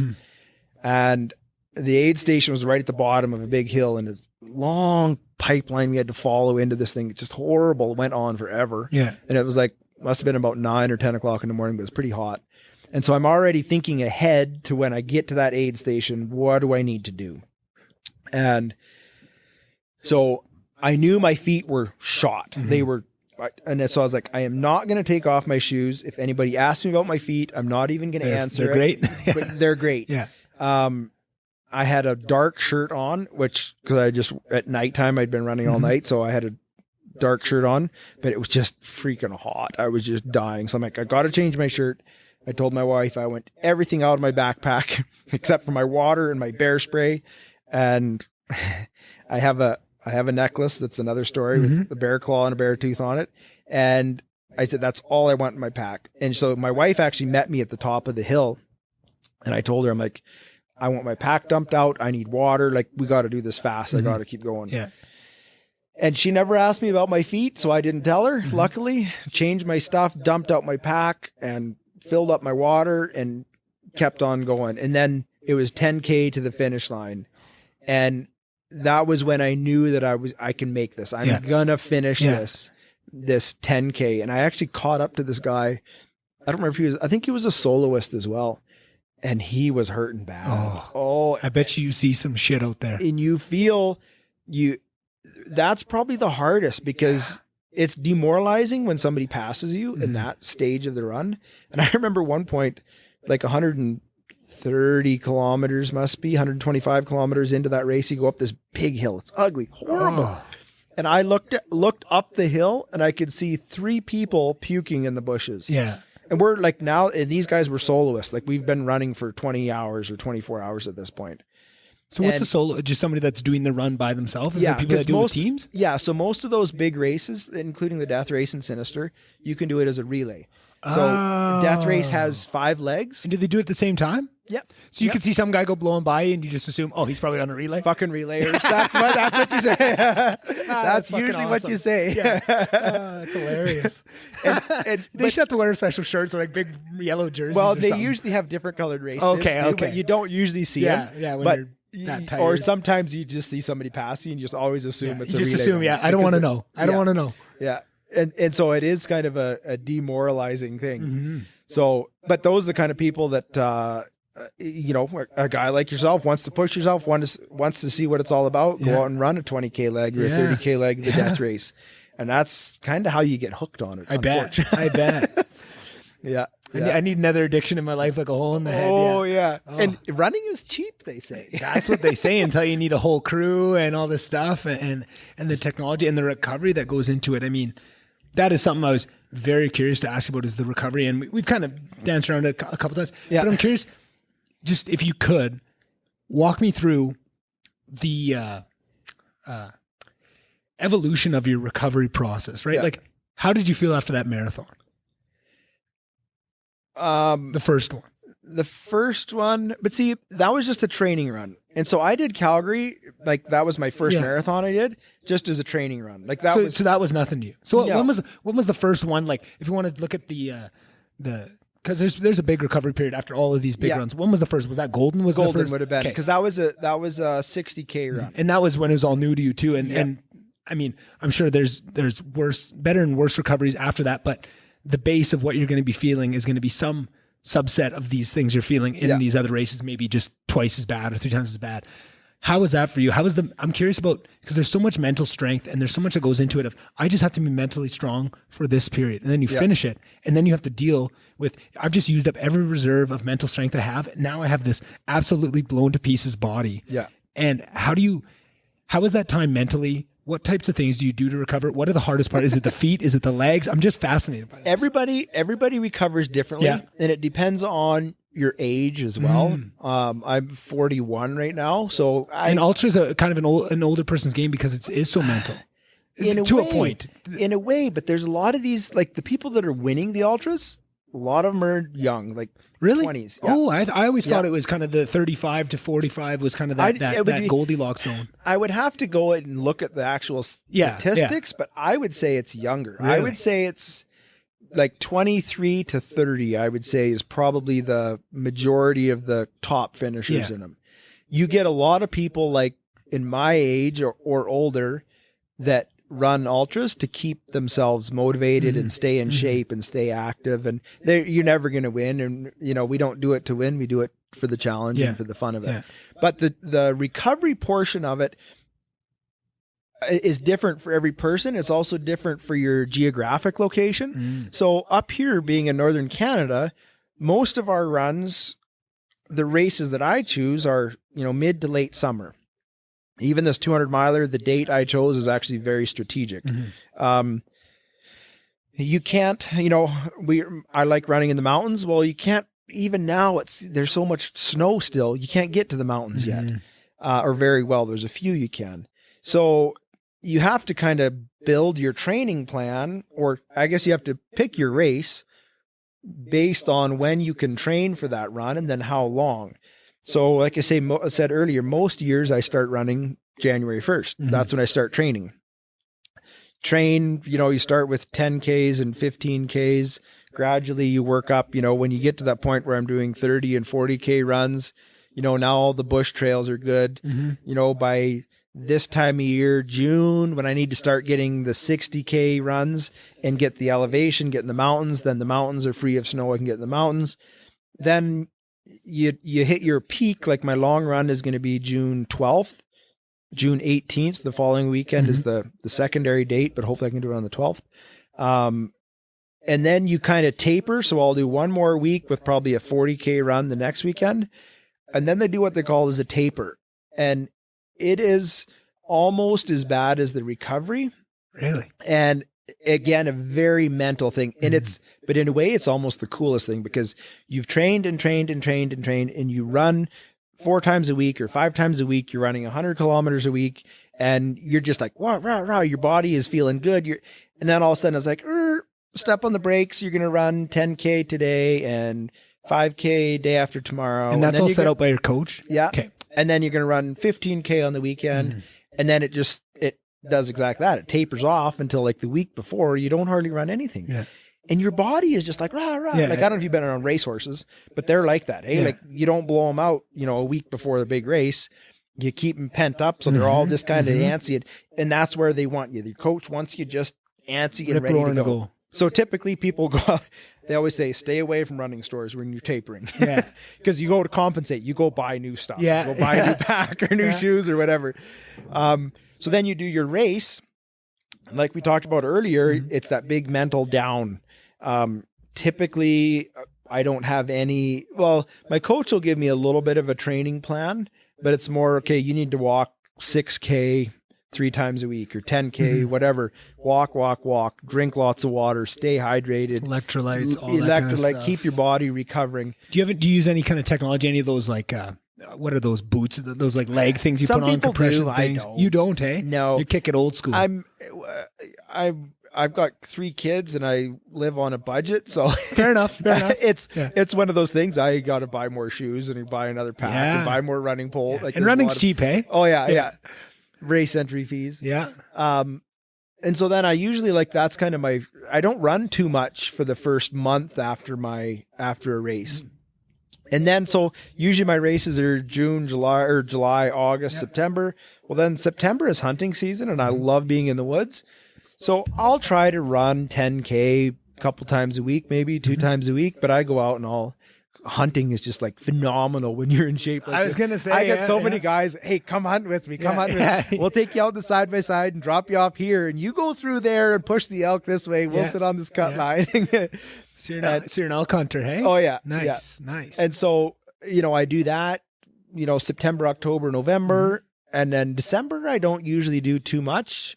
I kind of focus on running a little bit, but then January 1st, then that's when it picks back up. Back up to my running again. And probably in those months in the interim, not only hunting, but family stuff and all that. You gotta find that balance too. There's fun things. Like that's kind of like after my training is when you kind of do your stupid things or your fun things, whether it's going for a hike up in the mountains or going for I don't know. You've probably heard of the David Goggins challenge. I think so. The 4x4x24. 4x4x24. Yeah. So me and a buddy were talking about that. Yeah. 4x4x24. So you run 4 miles every 4 hours for 24 hours. And he's like, that's fuck all. He's compared to what you guys do, but the mental challenge. We should do the 1x1x24, where every hour you run a mile, you drink a beer, and you do that for 24 hours. Holy shit. That's my plan for August, actually. All right. And this is, how do you recover? You have to do something mentally. Yeah. You have to do something. So I've got a lot of people actually that want to do this. I was going to say, that actually sounds pretty interesting. What is it going to do? Yeah. Like, a mile 24 miles. Like that's, but it takes you 12 minutes to run 10 minutes, 12 minutes to run a mile. Yeah. So if you think about it, you're going to go run for 10, 12 minutes. Then you come back, you've got 50 minutes to drink a beer and then you go run again. Yeah. But you're doing it for 24 hours. You see, you're going to have some sleep deprivation in there. We're going to set up we're going to go camping. I know we're going to do it and have a campfire, and I'm going to have some people there making sure nobody falls in the fire. Yeah. I don't know if I'm going to get drunk or hungover or fatigued. I don't know what's going to kick in. You'll find out. So, You'll find out. Yeah. So that's how you deal with the recovery the recovery time and keep yourself motivated and do things. So then the day after though, like you just do a 100 miler. What, like, is it your feet that are the source? Is it your legs? Everything. You can't even separate them. Everything hurts. And I was shocked the first time I did death race. And actually a friend of mine took a video of it. We were camping in Grand Cache and I finished at 8:00 in the morning, went to bed by about 10. I think I slept for like 2 hours because you don't sleep very good. And I walked over to their campsite and she's like, Phil, how do you feel? And I'm like, oh my God. And I didn't realize she was videoing. I'm like, I feel like I got hit by a bus. Like everything hurts. My eyelids hurt. No word of a lie, the roof of my mouth hurt. And it every time after a long run, like 100K plus, the roof of my mouth hurts. Really? To the point where I can't hardly eat. Like really? Forcing the food, it's like it's bruised. Yeah. But it's actually from breathing so hard for so long, your throat and mouth is actually expanded trying to get more air in. Wow. And it does. Like most races, I tend to be pretty injury free. So there, I might have tight hip flexors. That's kind of my nemesis. That's where I got. Yeah. But yeah, and usually the bottoms of your feet are all swelled up. Yeah. You don't even want to look at them for a couple weeks. No. But yeah, everything hurts. Like I find this muscle right on the top of your forearm is actually sore from holding your hands up. Dumb as it is. Yeah. Like I should probably work out at the gym more, but I don't. Well, I mean, where are you going to have the time? That's what I was going to say. If you're that busy. I've got 3 kids. I try to run 3 or 4 times a week. And usually those other 2 or 3 days that I don't run, I'm too busy, which is why I don't run. Yeah. So every year I say, I'm going to work out. I'm going to go to the gym. Stretching, yoga, all that kind of stuff. Yeah. It's good. 100%. Yeah. I agree. You should be doing it, but well, I go in and out. Usually I throw yoga and stretching when I hurt something and I can't run. That's usually my thing. And the other day, my knee, I think it was my knee. I tweaked it a little bit or couldn't do it. No, it was my foot. I hurt my foot and I couldn't do it. And I threw a little bit of yoga back in. Yeah. And I'm not a big yoga guy in terms like I've gone to lots of classes. My girlfriend, she loves hot yoga and I've gone and done it and I don't mind it. And I get what you get out of it now. Yeah. I feel like I had to do it about 20 times to really understand. I feel like I was so not bought in for the first ones. I just wasn't giving it everything I got. Yeah. And for it to work, you have to take it seriously. You have to really try it each pose. And I felt like I felt so silly. I wouldn't give into it. Yeah. But after you do it 20 times and you know the poses and stuff, you start giving effort. I found it was better. But then I found this, I don't know if you ever heard of it, DDPY yoga. It's Diamond Dallas Page, who's an old ex-wrestler, and he got out of wrestling just totally blown up. I'm not a big wrestling guy, but I had heard of him, right? And he went on Rogan and talked about the system he came up with. And his back was so blown up, he couldn't get out of bed. So he came up with a system where he took traditional yoga, but then added in some more manly aspects to it, renamed all the poses to that stuff, and then, does some manly things. Yeah, it does a little bit of, like throws push-ups into it and stuff. It does that. That shit kicks your ass and gives you such good stress. It's awesome because now the same thing of, when you want, do you want to go for a walk? I'm not going to spend an hour going for a walk and not get a good workout out of it. Like if I'm going to go for an hour of athletics, I need to get something out, which is always my big issue with yoga. I never felt like I got enough burn out of it, right? But you need those recovery days. You do. I can't run. If I had the time, I still wouldn't run 5 or 6 days a week. And you'd start to have diminishing returns, start injuring yourself. And yoga is so important to keep your body flexible and keep your range of motion, because it's actually a really dangerous thing, a bad thing to just run. Yeah. That was my personal trainer I had when I first started. He gave me a lot of exercises that I still try to do. Things like sideways, and even sideways box jumps and box step ups, I guess they are. Basically, you stand beside a box and then you step up, cross your legs and you step up, because when you run, you don't do that. It's all forward and back. Yeah, it's very lateral. Yeah, same with like sideways lunges and all that side to side motion. That's where it's not your typical running stuff. Yeah, it's interesting. Yeah. It's interesting. So then you finish a race, a big long race, you feel like you got hit by a bus. How long, like, is that a week until you feel somewhat of normality, or is that 2 weeks, 3 weeks? What does that look like? Again, everybody's different. For sure. I usually recover really fast, but it's kind of a mental, like I feel good about 5 days later to a week later, and I think I'm going to run it. No. So I know that now. I just don't run, but I usually, you're walking like you got hit by a bus for a couple days, but by 5 days, I would say I feel like I'm about 80 to 90% recovered. I'm actually not. Like I couldn't run a 10K. Like, right. would never even try it. Right. So I'm curious with your coach. Yeah. How early into the process did you find a coach? And I don't know if you had one right from the start, or what kind of difference did you notice when you started to get a coach from doing it on your own? Because that's something that very interesting to me. Everything I've done with running has never had any sort of science, rhyme, or reason to it. Anybody with knowledge. It's just kind of go out and do what I feel. I think it was the first year. Yeah. Like after I did the Vancouver half, I think it was that summer is kind of when I got involved with her. And I just went to the running store and I'm like, hey, is there somebody that can like coach me and teach me how to run? And of course I knew nothing about running per se. But the nice thing is with them is a coach will give you a training plan. Yeah. And it's kind of like having a personal trainer at the gym, which I loved.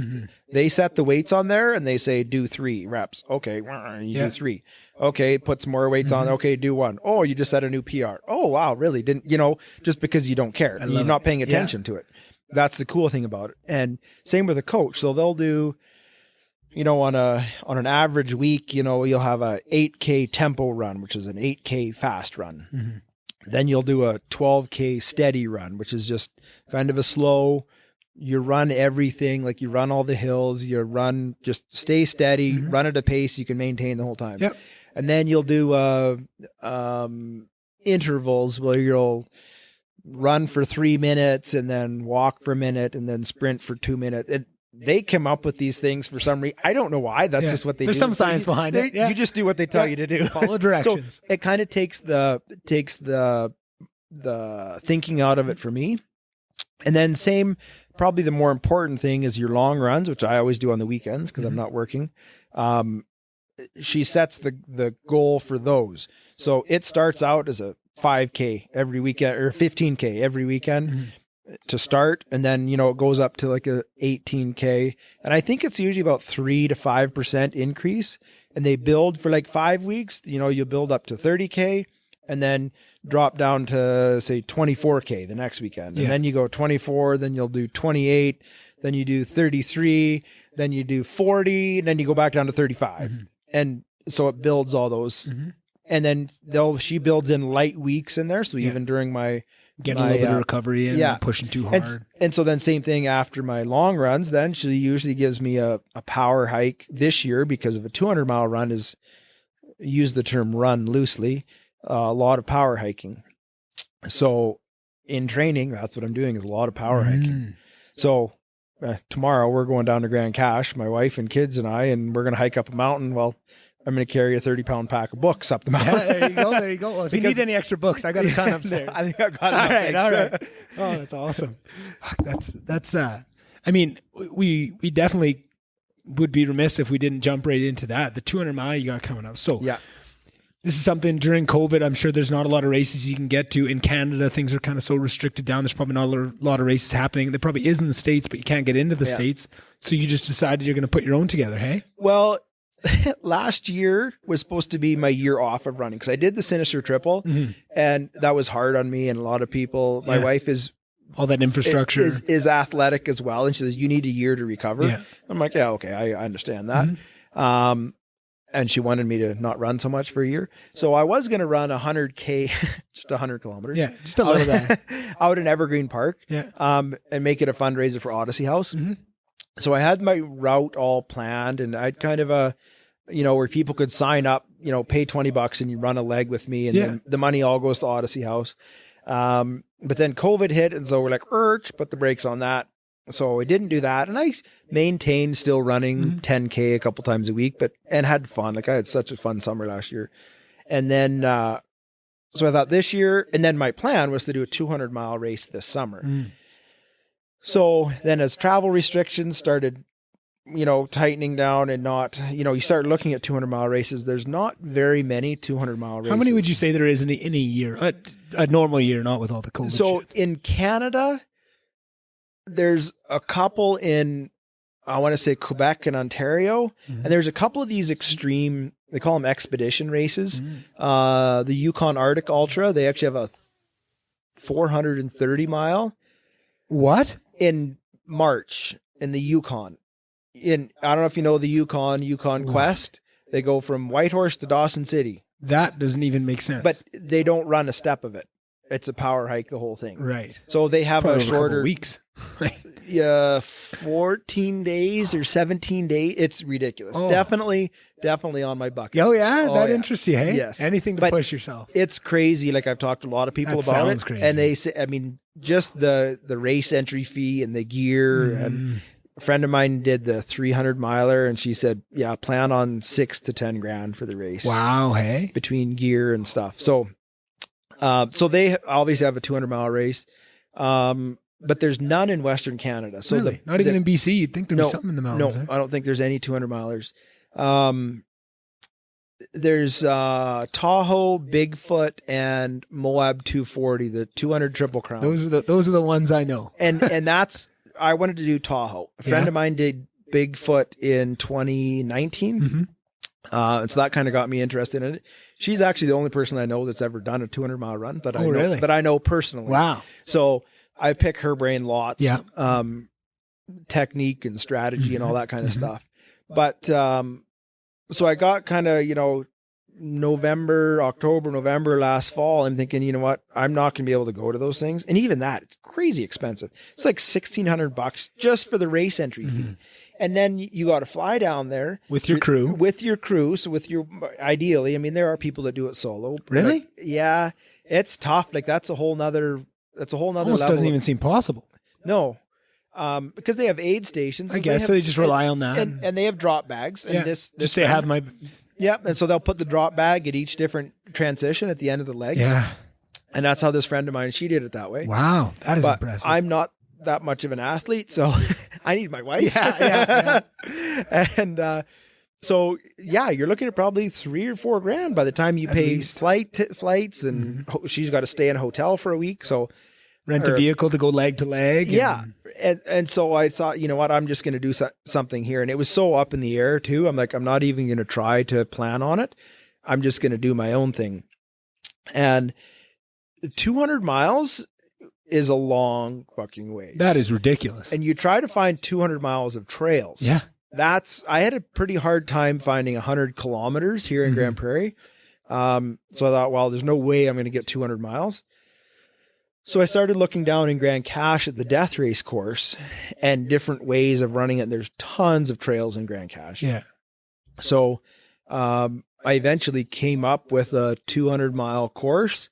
And even that, every GPS device is a little bit different. Yeah. And that's kind of almost the demoralizing thing. Yeah, I know. Because when I finish my last leg, if I'm 5K short or 10K short, that's going to suck. Just have a treadmill waiting at the end. Yeah. After the last 5. I don't know which will be worse, being 5K under or 5K over. Oh, fuck, yeah. Because the last, where the way I come down, finish it, is down this big, ugly hill. Oh. And if I'm at the last 5K is all downhill, and it is horrible, horrible on the quads. I bet. And especially when they're that blown up. Yeah. And if I'm at 200K at the top of that mountain, I might just stay there.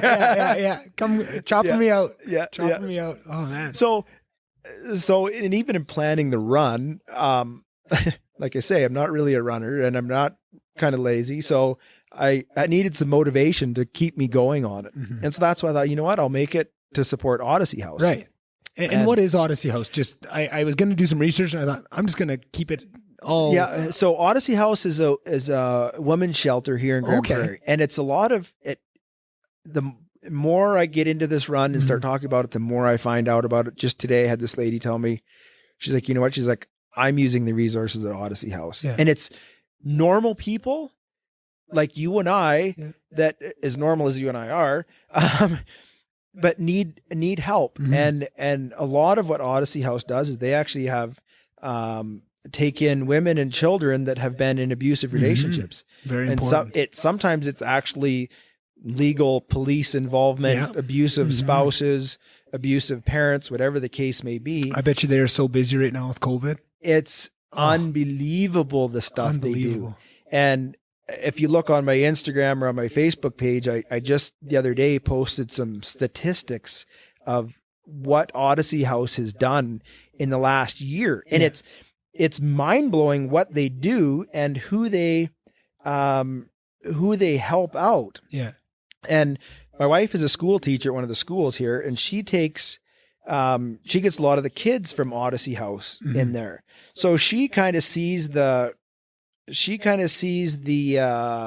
childhood aspect of it, and how big the need is for these kids. And a lady that I run with in our run group, she messaged me on Facebook and she said, what you're doing is phenomenal. She's like, Odyssey House is such an amazing thing. She's like, I didn't realize when I was 12 years old how much of a haven that place was for me. And I've got numerous people are messaging me. Goosebumps just I know, thinking of that. And the cool thing about it to me, and I know addictions is very real, and those people need help too. But so many of the women and children are in these places in Odyssey House, using those services simply because their spouse was abusive to them, or they came on hard times or whatever. So they have a lot of different resources for women and children. Yeah. I'll just read you some of the statistics that I found this on their website. This is in the 2019-2020 year. 249 women and 184 children at their emergency shelter. Wow. 130 groups of women attended. 130 groups were attended by 978 people. Public education delivered 385 presentations to a total of 7,172 people. Wow. And 3,700 calls to their crisis line. Like, out of school program provided over 1,700 hours of services to kids. So these kids, they're our future. They are. And it's unfortunate, but these are the ones that need help and often fall through the cracks. So this year, I kind of was laying a little bit low because my work, as I mentioned earlier, was a little bit up and down, and I was actually working in camp. I was stuck in camp. Talk about mental training. You try to eat healthy and exercise while you're in camp. It wasn't long before I was the crazy guy running laps outside the camp at 20 below in the parking lot, because you got to run 20K and no trails. So I'd go snowshoeing at night after working a 12 or 14 hour shift. I'd go out snowshoeing for 3 or 4 hours. So I wasn't even sure I was going to be able to do this run this year. Like, I was just about ready to pull the pin on it again. And then I got laid off. So I'm like, okay, maybe now I'll have time to train and run this thing. And so I'm actually staying at my parents' place in Fort St. John while I work up there. Yeah. Amazing trails, beautiful trails, like perfect training. It's funny how life provides. Hey, I know. And so I don't feel like I'm away from my family and turning my family away when I go train in the evenings. So it was probably about a month or 2 months ago was when I was like, yes, I can actually do this run. It's going to work. I'll be able to do it. So I built a Facebook page and set up a fundraising account for it all, and talked to Odyssey House again. I was like, hey, I'm doing it now. And, picked my date. My date was basically trained based on when I can get in the mountains, because I need to do those mountain runs. And kind of, our kids are done school end of June. So I taper I'll be tapering for 3 weeks. And so then, this run starts July 14th. So once they're done school, I pretty much won't be running anymore. And then after the run's done during summer break, I won't be training at all. Yeah. So, and then for the fundraising aspect of it, I talked to them and said, hey, what are you guys doing? I don't really care, but what are you going to put the funds towards? Or what can I tell people? What is this? What do you guys use donations like this towards? And they're like, well, we can use it wherever, but she said, we want to build an outdoor natural area for the kids. And there'll be a walking path and a playground and a sitting space for the moms to sit. And so, because a lot of these kids and moms, they actually can't leave the facility for safety reasons. So they're stuck there. And for them to have an outside, a developed area where these kids can ride bikes and that kind of stuff. Have a little bit of normality. Yeah. And so you look at being outside and natural and kids getting exercise. I'm like, that goes right in line with everything you're looking for. That's exactly what I want. So, the course that we've planned has got 14 legs. And so we're sponsoring legs, $500 a leg. And so that money just goes right to Odyssey House. We call it a sponsor, but it's just a donation. And it's been crazy the response I've gotten to it. I call him a buddy of mine, but I've never actually even met the guy. Yeah. We kind of met on Facebook, and as soon as I kind of announced that I was looking for sponsors, that the account was set up, everything's ready, he put a post on Facebook, and we've been messaging on Facebook. He's just getting into running, so we've been messaging and became friends. And he put a post on Facebook. He's like, "Hey, my buddy Phil's doing this 200-mile run for Odysseyhouse.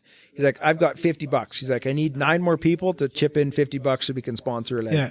Within 2 hours, he had 9 more people to chip in the money. That's awesome. And so, like, my parents sponsored a leg, and I've got 2 or 3 anonymous people that have sponsored legs. I've got a list of businesses that I'm planning on calling, but I haven't had to call anybody. That's so awesome. I've got 1 leg left to sponsor. Wow. So, and this will be the first public announcement of it. But my final plan is that once all my legs of the run are sponsored, I still need more money. So I'm going to sponsor my own 2 legs, and I don't know how much I'm going to charge for them. So I don't know if it's going to be $1,000 or $2,000. We need to top up the Odyssey House fund. So, and then I'll put their business logo on my shorts or whatever. And I do a post with all the sponsors. Once we sell out all the runs, I'll do some posts about the sponsors too. So, and people can probably donate on top of that, even if all those spots are filled. So there's actually going to a good cause. There's an email. I've got an email, philsfunrun@gmail.com, and people can send email $20 or whatever. It just goes into an account just for that event. Oh, that's awesome. So like I say, the response has been just overwhelming with people that want to get involved. And that in itself almost makes a challenge because with COVID restrictions, I got to be kind of careful. Right now it's 5 people. So it's me and my wife and my coach. I've got a medic, believe it or not. Nice. And, hopefully I have people running with me most of the run. Nighttime and on the mountains is really when I want to have one person running with me. And it's kind of a selfish thing too, because I have to be careful because the run really is about me and making sure I get through it. 100%. So, you want to come running with me? That's fucking cool. rights I do. But if you've never run 20K or never run trails, no, I don't want you running with me. But you know what? Come at the end and run a 10K with me because it's going to be walking. You can keep up for sure. I'm pretty sure you can do. And I've kind of told people that if restrictions allow it, if there's like 3 or 4 people, absolutely, then come and run with the group because, if one of your people in your group twists an ankle, well, I'm going to keep going, unfortunately, because I need to keep going. 100%. But I don't want to leave anybody stranded. For sure. So, and then I've got a guy that's going to be kind of my logistics coordinator. So he'll be tracking me, letting people know where I am. Updated. And I've got a GPS tracker, so he'll know where I am all the time. And then meeting me up on some of the summits that are accessible by quad. So there's only 2-3 of them that you can get a quad onto. Right. So, but same thing if they're at night, especially meet me up there, take my wife up there with some more food and some clothes or whatever. So, it's there'll probably be, I would say 10 people pretty much directly involved with the event. Yeah. And did you say you're doing it down in Grand Cache? Is that where you found enough trails? Yeah. Okay. Yeah. So it's actually, I'll be doing the death race course twice. But the death race course only has 3 mountain summits. So I'll be doing only 3? Only 3. Oh. I'm doing 10 in this run. Holy fuck. Holy Christ. So, and that's like some of it is still a little bit of not a hesitation, respect. Yeah. Because it'll be, I just figured it out the other day, just under 55,000 feet of elevation gain. Ooh. So, and I did the comparisons, I made the notes on it. Mount Everest base camp to the summit is 11,000 feet. Wow. Mount Everest and the sea level, so from sea level to the summit is 30,000 feet. Wow. Just under 30,000 feet. So I'm almost doing Mount Everest twice. Holy shit. From sea level. Holy shit, man. So there's a lot to it, eh? A lot to it. And now like I'm working away 5 days a week. So I come home on weekends and my wife and I are talking strategy and how we're going to do this. And that's why it does. It consumes everything for the next, it's just under 8 weeks away. 8 weeks, eh? Yeah. Wow. So, and then my goal is to do it in under 120 hours. 120 hours, eh? So I start Wednesday at 3:00 in the morning. Okay. And my goal is to be done by Monday at 3:00 in the morning. And if I'm not done by then, I'm just going to keep going. Obviously, I'm not going to stop. Yeah. And then, so that is just kind of, you sleep when you can on the trail kind of thing. Just... Yeah. And again, I don't know. I've never been there. Yeah. The 30-hour run, I'm 100% fine. Like, I was not tired at all. But most people, everybody sleeps on a 200-mile run. Yeah. There was a lady in England or something that just did the fastest known time on a trail. And she did it in 78 hours, and it was 215 miles, I think it was. 78 hours, and she slept a total of 90 minutes, and she did it in 11-minute increments.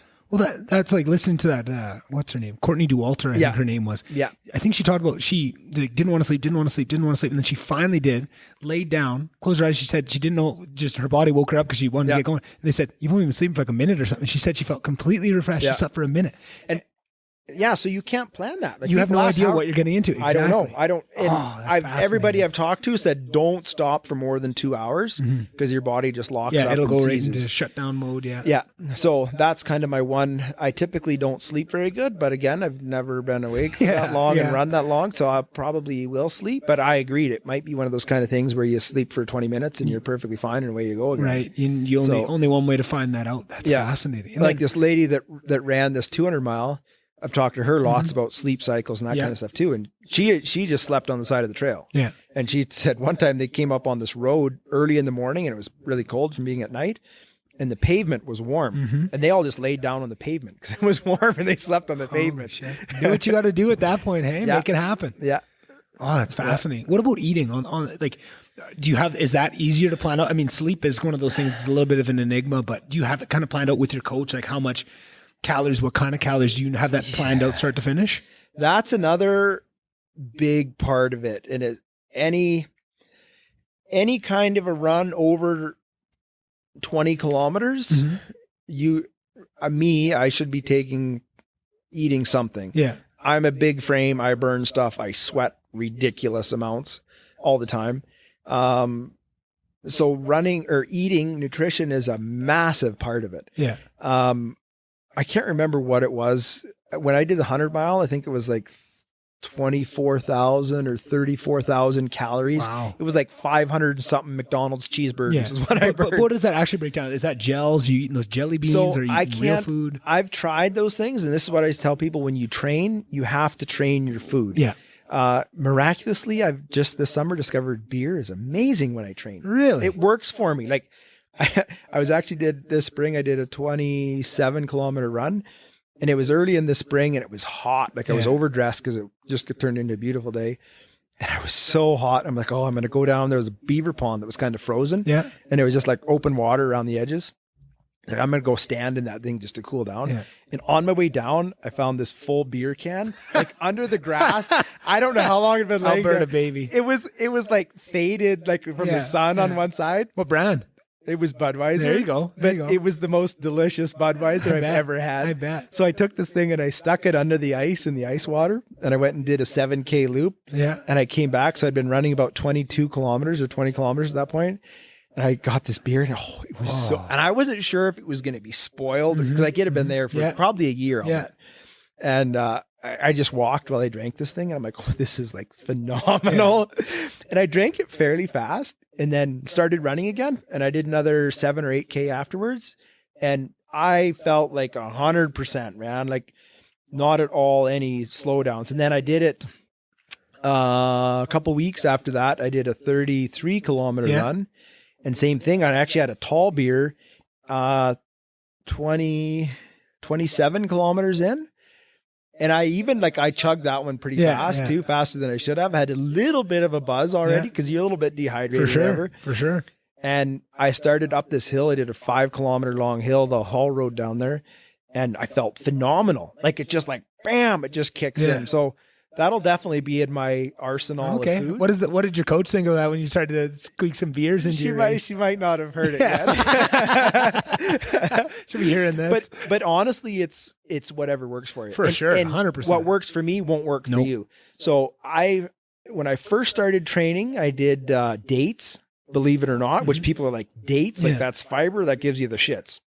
Doesn't give me the shits. Like, I love it. It's what works for me. So I usually do 2 dates about every, I got to think, probably about every 20 minutes or half hour. But then as you get longer, you need more nutritious things too. So I pack a lot of nuts. Just this year, actually, like almonds, I have a hard time. They seem too dry. Yeah. But at my parents' place, they had a bunch of hazelnuts. My sister lives in Oregon and they grow them. Right. So I had a bunch of hazelnuts and they're a little bit more oily. Yeah. A little more fatty. I was like, I'm going to try those. So I've taken them on runs, and the same thing, I can eat 5 of them. As soon as I eat the 6th one, my mouth starts to kind of get that big ball. So 5 is my limit. But again, I think they have, and you look at the nutritional value of them, and they have more fats and stuff than almonds do. Right. So I do that. Electrolyte drinks and stuff. So what I do is, I can't drink, like when I first started, I did like diluted Gatorade. And you can't, like for 6 hours, you just want water. Yeah. Like, after a while, it's just like, oh, that's sweet. Yeah. So I only put water in my pack, but then I have a 500 ml flask of electrolytes. Actually, it's Oxycuts. And it's really concentrated. So it's like a flask will last me probably like 6 or 8 hours. Oh, wow. So you just take a little pull on that when you feel and it's usually like awesome. two pulls of that, and then I drain it down with some water. Yeah. Yeah. And so then I also take boiled potatoes. Oh, so boiled potatoes, hey? Yeah. And somebody told me about it. Yeah. Actually, I think trick of the trade. Hey? Yeah. And so I boil them. I got a special way I boil them, usually in chicken broth or something like that. And then I put lots of salt on them, like tons of seasoning salt, and then put them in a Ziploc bag. And usually 2 hours in, I take, and it's about usually a 1 cup portion. Half tater. And and I'll take like a half or 2/3 of that. I'll eat it. Like I force it down. Like you just got to choke it down, stick it in my pocket. And then usually I'm feeling a little bit full then. So I stick it in my pocket, and then half an hour later, 20 minutes later, then I finish it off. And then I take bacon. That's kind of and one of my running mentors taught me that trick. She said, take something to reward yourself with. So bacon is for mountain summits. Yeah. And, okay. And every time I get to a lot of bacon for 10 summits. Fuck. Jeez. Yeah. But sometimes it's a matter of, if you're going through a really tough time or the end of a leg, or it's like, and I've run with people even on death race. Yeah. And, I was sitting at the top eating bacon, and somebody's like, "You're eating bacon?" I'm like, "Yeah." He's like, "Try some." Yeah. Like, no, cold bacon. That's got to be. I'm like, no, try some. Yeah. And they try it. It's like, oh yeah, that's good. That's good shit, hey? Oh, that's funny. And then, I eat on my short runs, 30, 40 kilometer runs. I eat Oreos, believe it or not, double stuffed Oreos. Yeah. It works for me. Hey, if it works. And that's kind of like boiled potatoes, Oreos. I don't usually take bacon unless I'm going in the mountains. And that's about it. Like I take electrolytes on like my 30K runs and longer. And then salt tablets. I take lots of salt. Salt tablets, eh? Yeah. Yeah. Just again, because I sweat so much. Yeah. And my personal trainer, when I was weightlifting, we were talking that, why do I sweat so much? And I just, like, I wear a baseball cap when I run and sweat drips off it. Yeah. Drip. And so he's like, yeah, make sure you have lots of salt. So I actually take, and I need to start, I haven't been because of my work, but take Himalayan salt. And this, my CrossFit coach taught me that too. The pink Himalayan salt, put a teaspoon of it in a glass of water and drink it first thing in the morning. Yeah. You talk about life changing. It gives you the shits. Yeah, it sure does, but it starts you off right because you get so dehydrated during sleep too. People don't realize that. And what he said too is it actually wakes up your intestines. And I've got a little bit of a gut, like I'm a hefty guy. Me too. And And he said, usually what that is he said, that's actually material in your intestines that it just can't break down, but your stomach is still working on it and trying to get all that nutrients out of it and break it down. It's usually just fiber and stuff.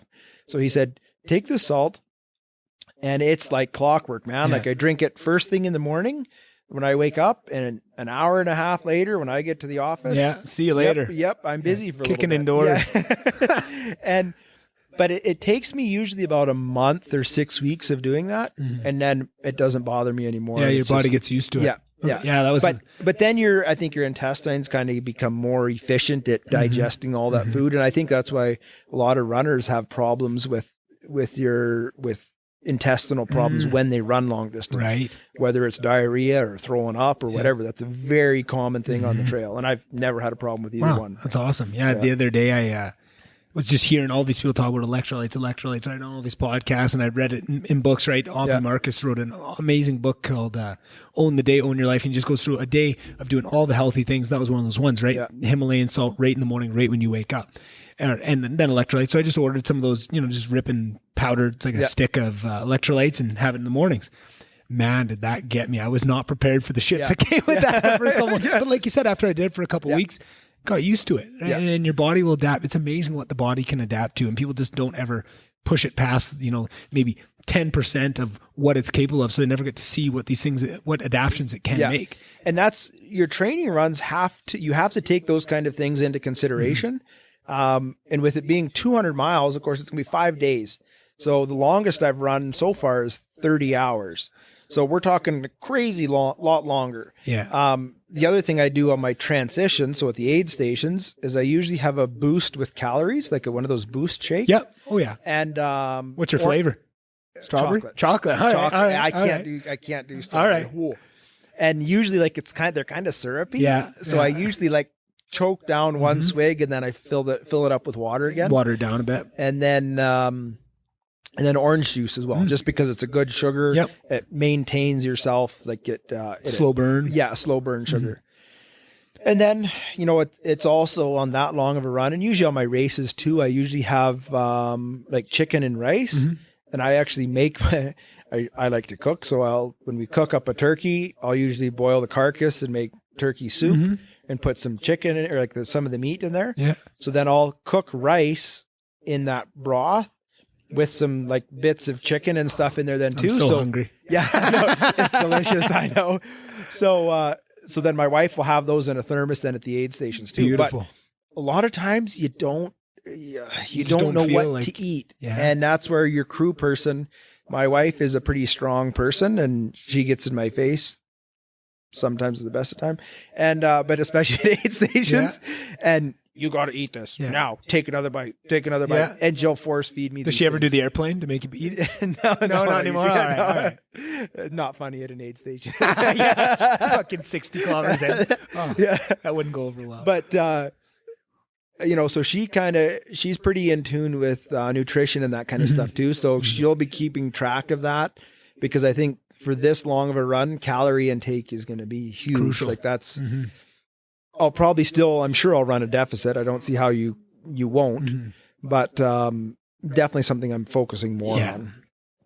So, I'm curious, in some of these runs, I almost think this is, I'm sure I'm going to have you on after the race too to ask these questions. And I feel like this question might be more apropos for after this next race, because I think that's kind of the distance and the we mentioned it just in passing, the dark places you go to.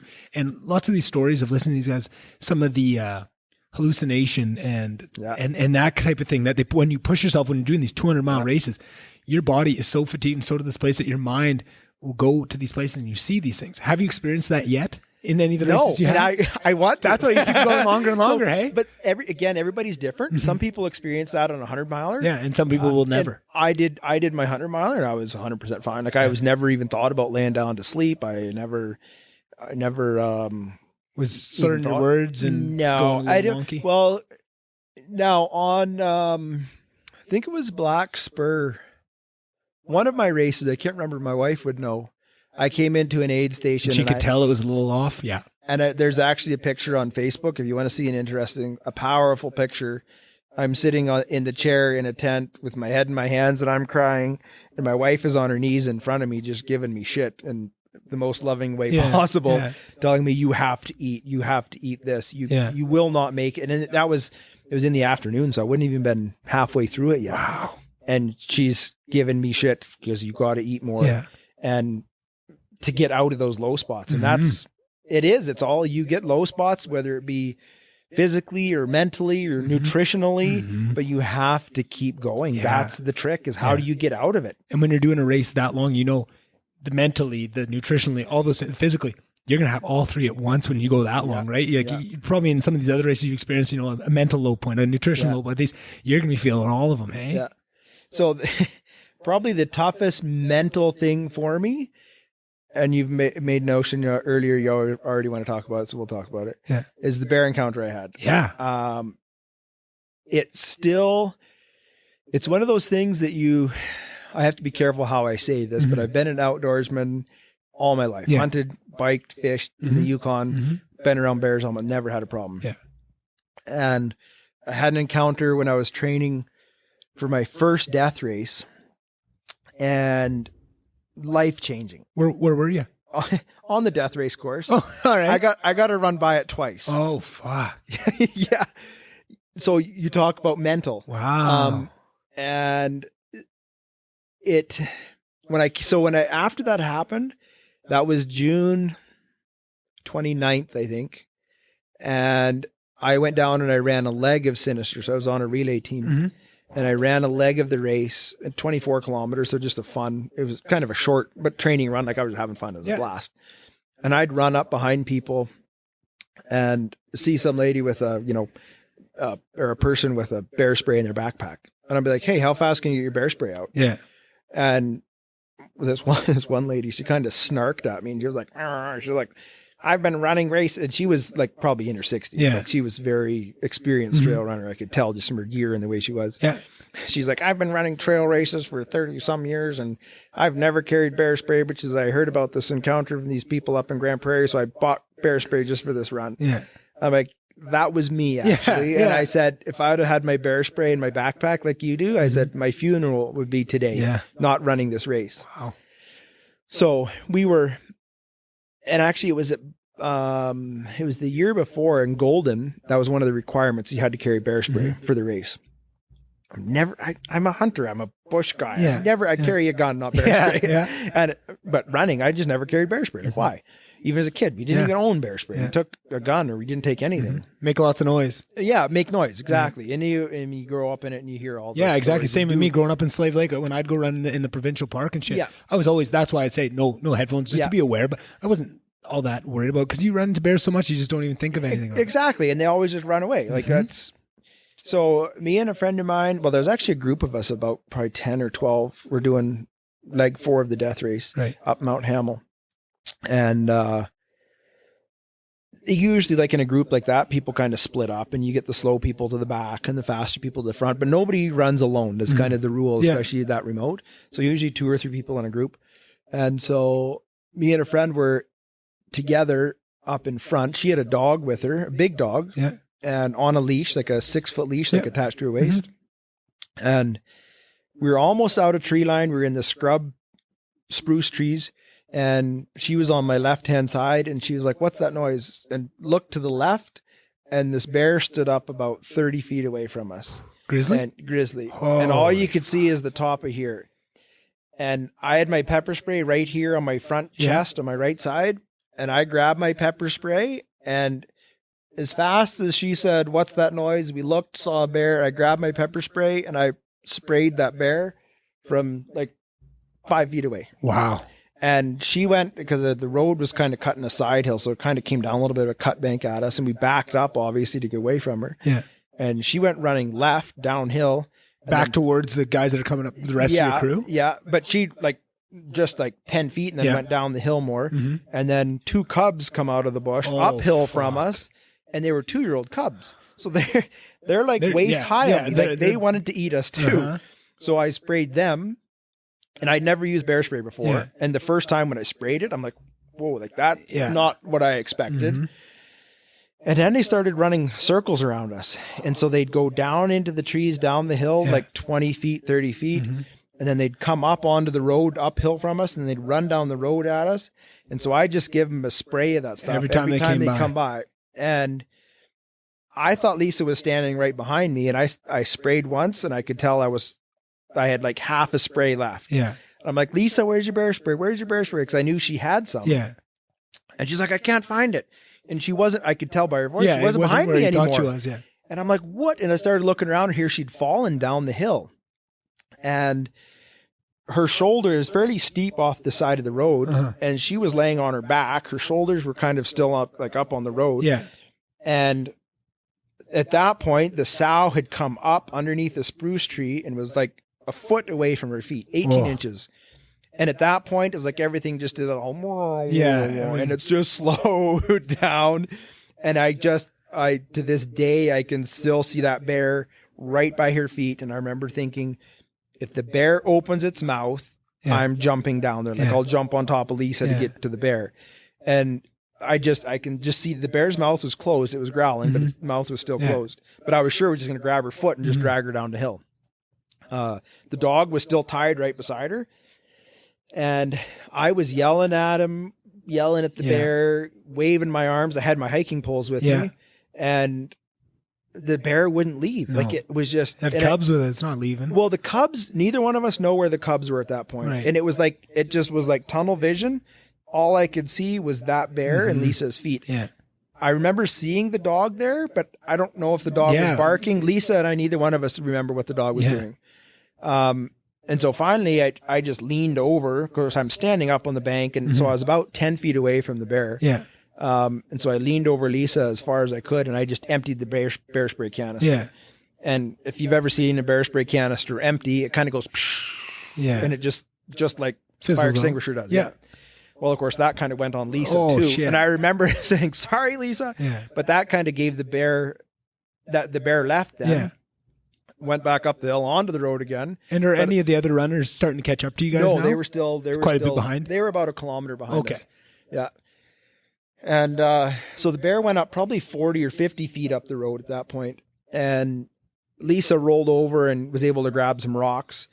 And I had my GoPro camera on a selfie stick. It wasn't turned on. Right. Unfortunately, that would have been some good footage. I bet. But so then when the bear started running down the road at us, we were throwing rocks at it, and I threw my empty bear spray canister, I threw my GoPro camera, and it wouldn't stop. Yeah, and I ended up hitting it with my hiking pole.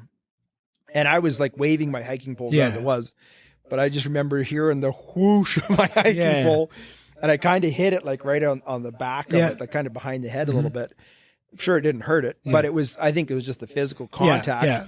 And then it veered up into the bush. And it went probably 15 or 20 feet up in there. And so that Lisa and I were like, let's get out of here. And we started going back down the hill, and it followed us. We could hear the bear probably 100 yards or something. It followed us. Keeping an eye on you. Yeah. We kind of got around the corner and stopped, and we're like, I'm like, Lisa, are you okay? Like, did the bear bite you? No, nobody was bit. Nobody was scratched. I had gotten bear spray in my eyes. For sure. It's everywhere. As soon as it's aerosolized. And especially like that, like we were spraying it upwind and downwind and crosswind. And so my face was actually swollen at that point, and I couldn't hardly talk anymore. Lisa was surprisingly okay. Like even though I sprayed over her, she was fine.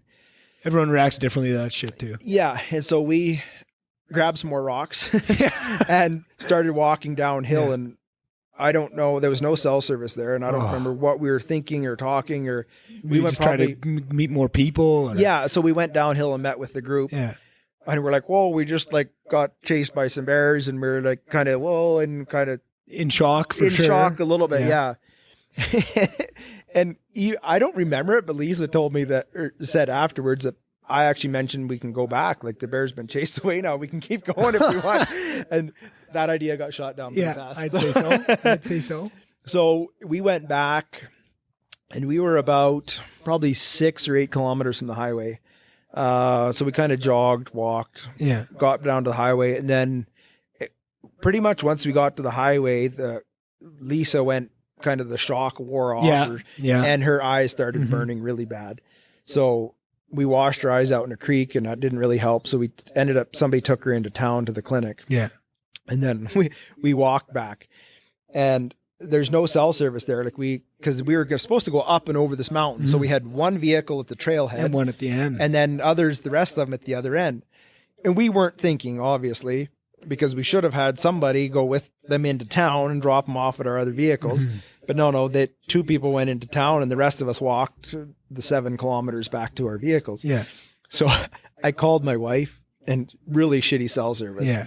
And so I finally got a place where a cell service, and I called her. I'm like, babe, we had a bear encounter. I'm like, we're fine. I'm back. Yeah. Lisa's going to the hospital, but I don't know when we're going to be home. Like, we're okay though. Yeah. And then I lost cell service. Oh no.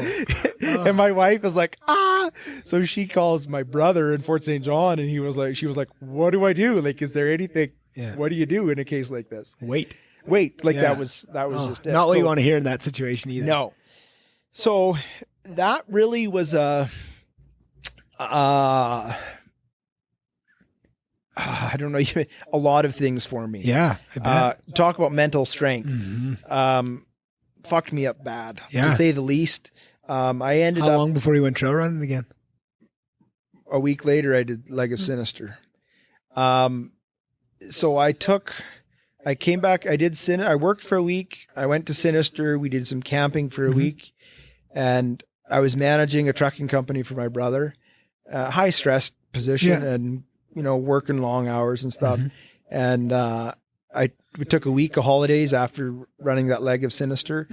Came back, and I worked Monday, and Tuesday I text my wife at 10 o'clock in the morning. I'm like, I'm quitting my job. It's not worth it. Like, it's apparently I can die at any time. Yeah. And I might die tomorrow, and I need to spend more time I need something less stressful in my job, and more spend more time enjoy at home. and that. So I quit my job, and I actually got a job that exact same day for a less stressful position, and allowed me more time at home with my family. But that encounter did some really strange things for me. It gave me the realization that when it's your time to die, you're going to die. Yeah, there's nothing much you can do about it. And when it's not your time, it's not your time. And I tell people, I could go strap a big stake onto my back and run out in the bush all night long, and I would not be scared at all. If I hear a twig break, I will freak the hell out. But if it's your time to die, it's your time to die. Yeah. And it's given me a completely different perspective on life. Like 108, like even this whole COVID thing, I'm not scared of it. Yeah. If I'm supposed, be smart about it, whatever. But if it's your time to die, you're going to die. Right. So live your life with no regrets. And if you want to run 100 miles, you better run 100 miles, because you might die next week or next year or tomorrow and never get to do it. And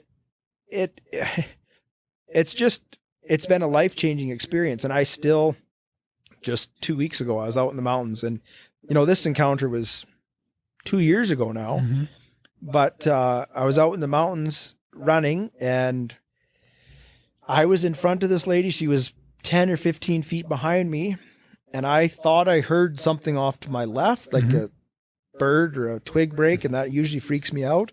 And I was looking over there, and she saw a squirrel or heard a squirrel on this side of the trail, and she screamed, and it just snapped me right back into it again. I bet. And I had my poles, and I started hitting my poles on the ground and yelling just like I did at the bears. I just sat down on the side of the trail and I just cried. Like, I bet. It was probably one of the most humbling things I've ever gone through. And because my wife works with special needs kids in the schools and kids that have had PTSD. Yeah.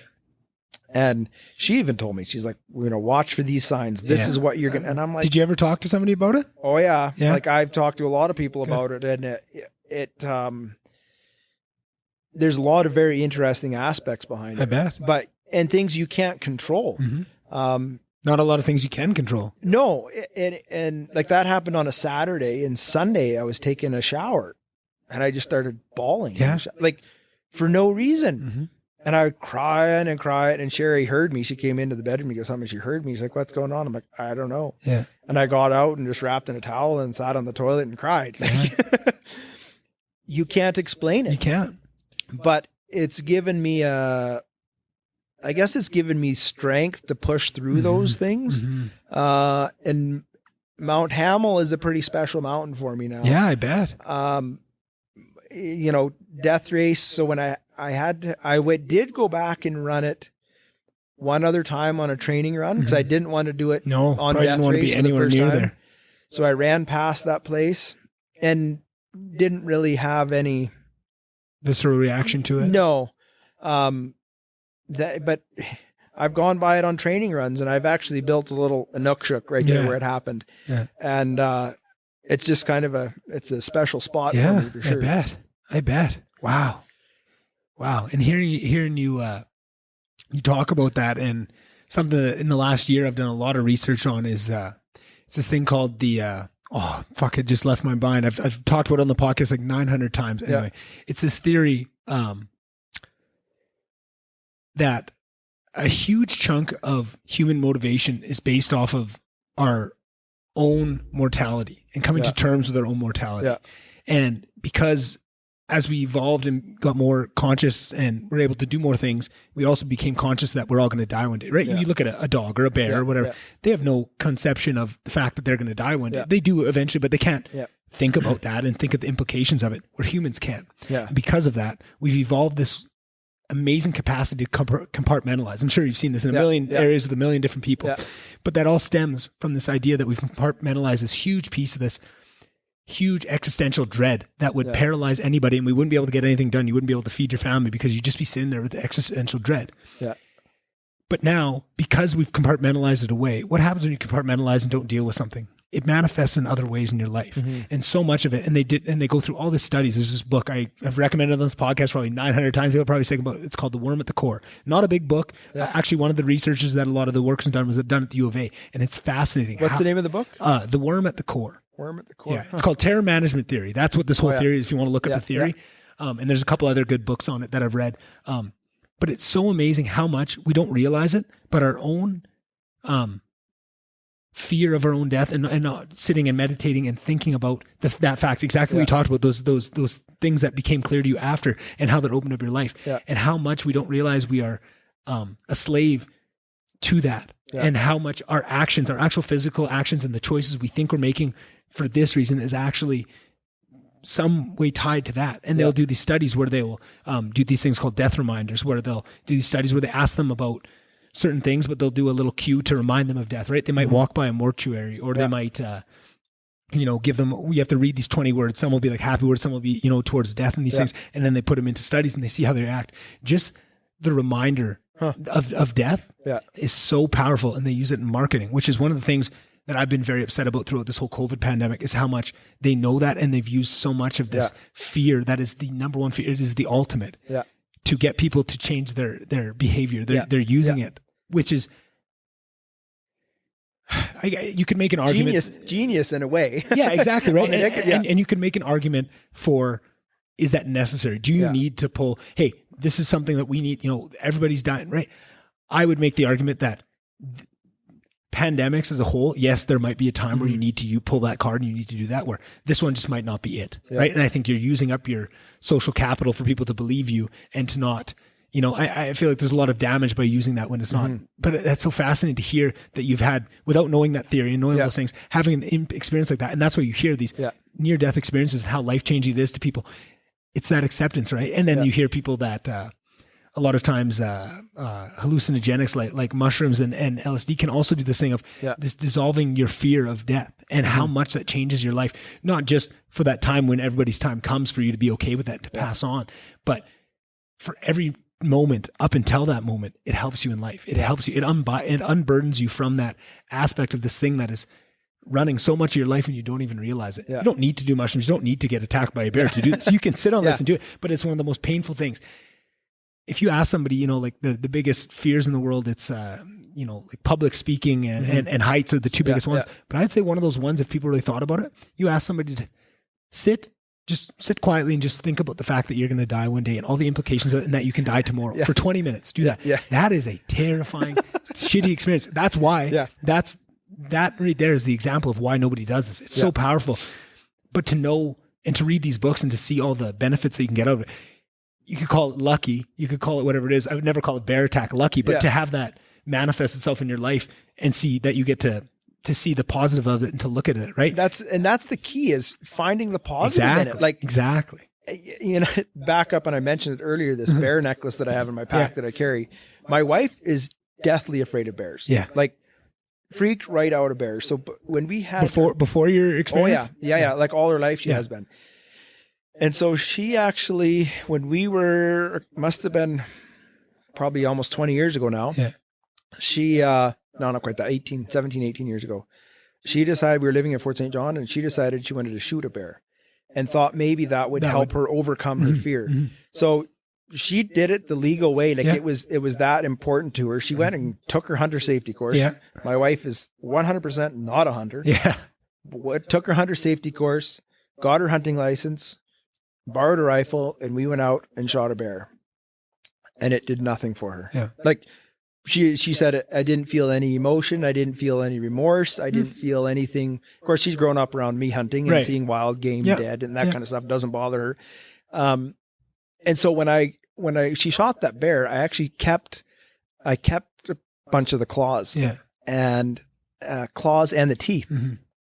And this was, like I say, almost 20 years ago now. And I thought, you know what, someday it'd be cool to kind of get them made into like the First Nations art, like a jewelry or something like that made out of them.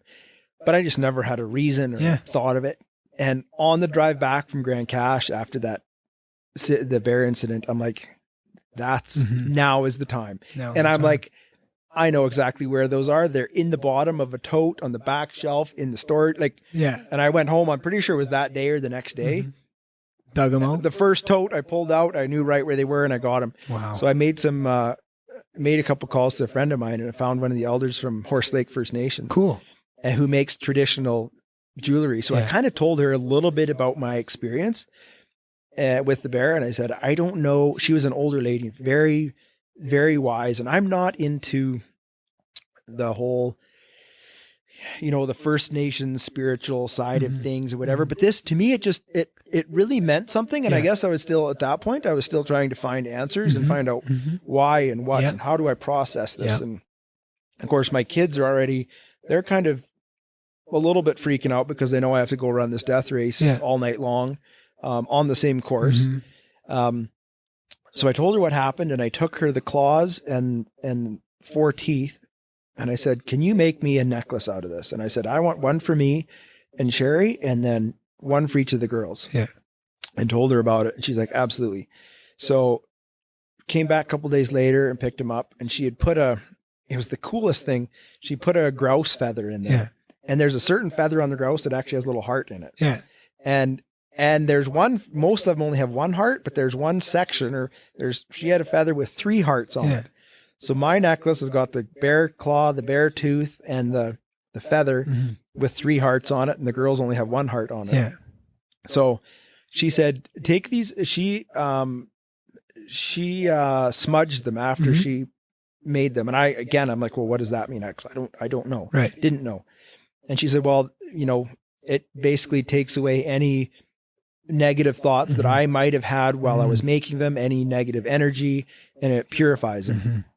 And she said, what you need to do is you need to go out and run with these and run in a place that's very familiar to you, that's happy and positive, one of your happy places. Yeah.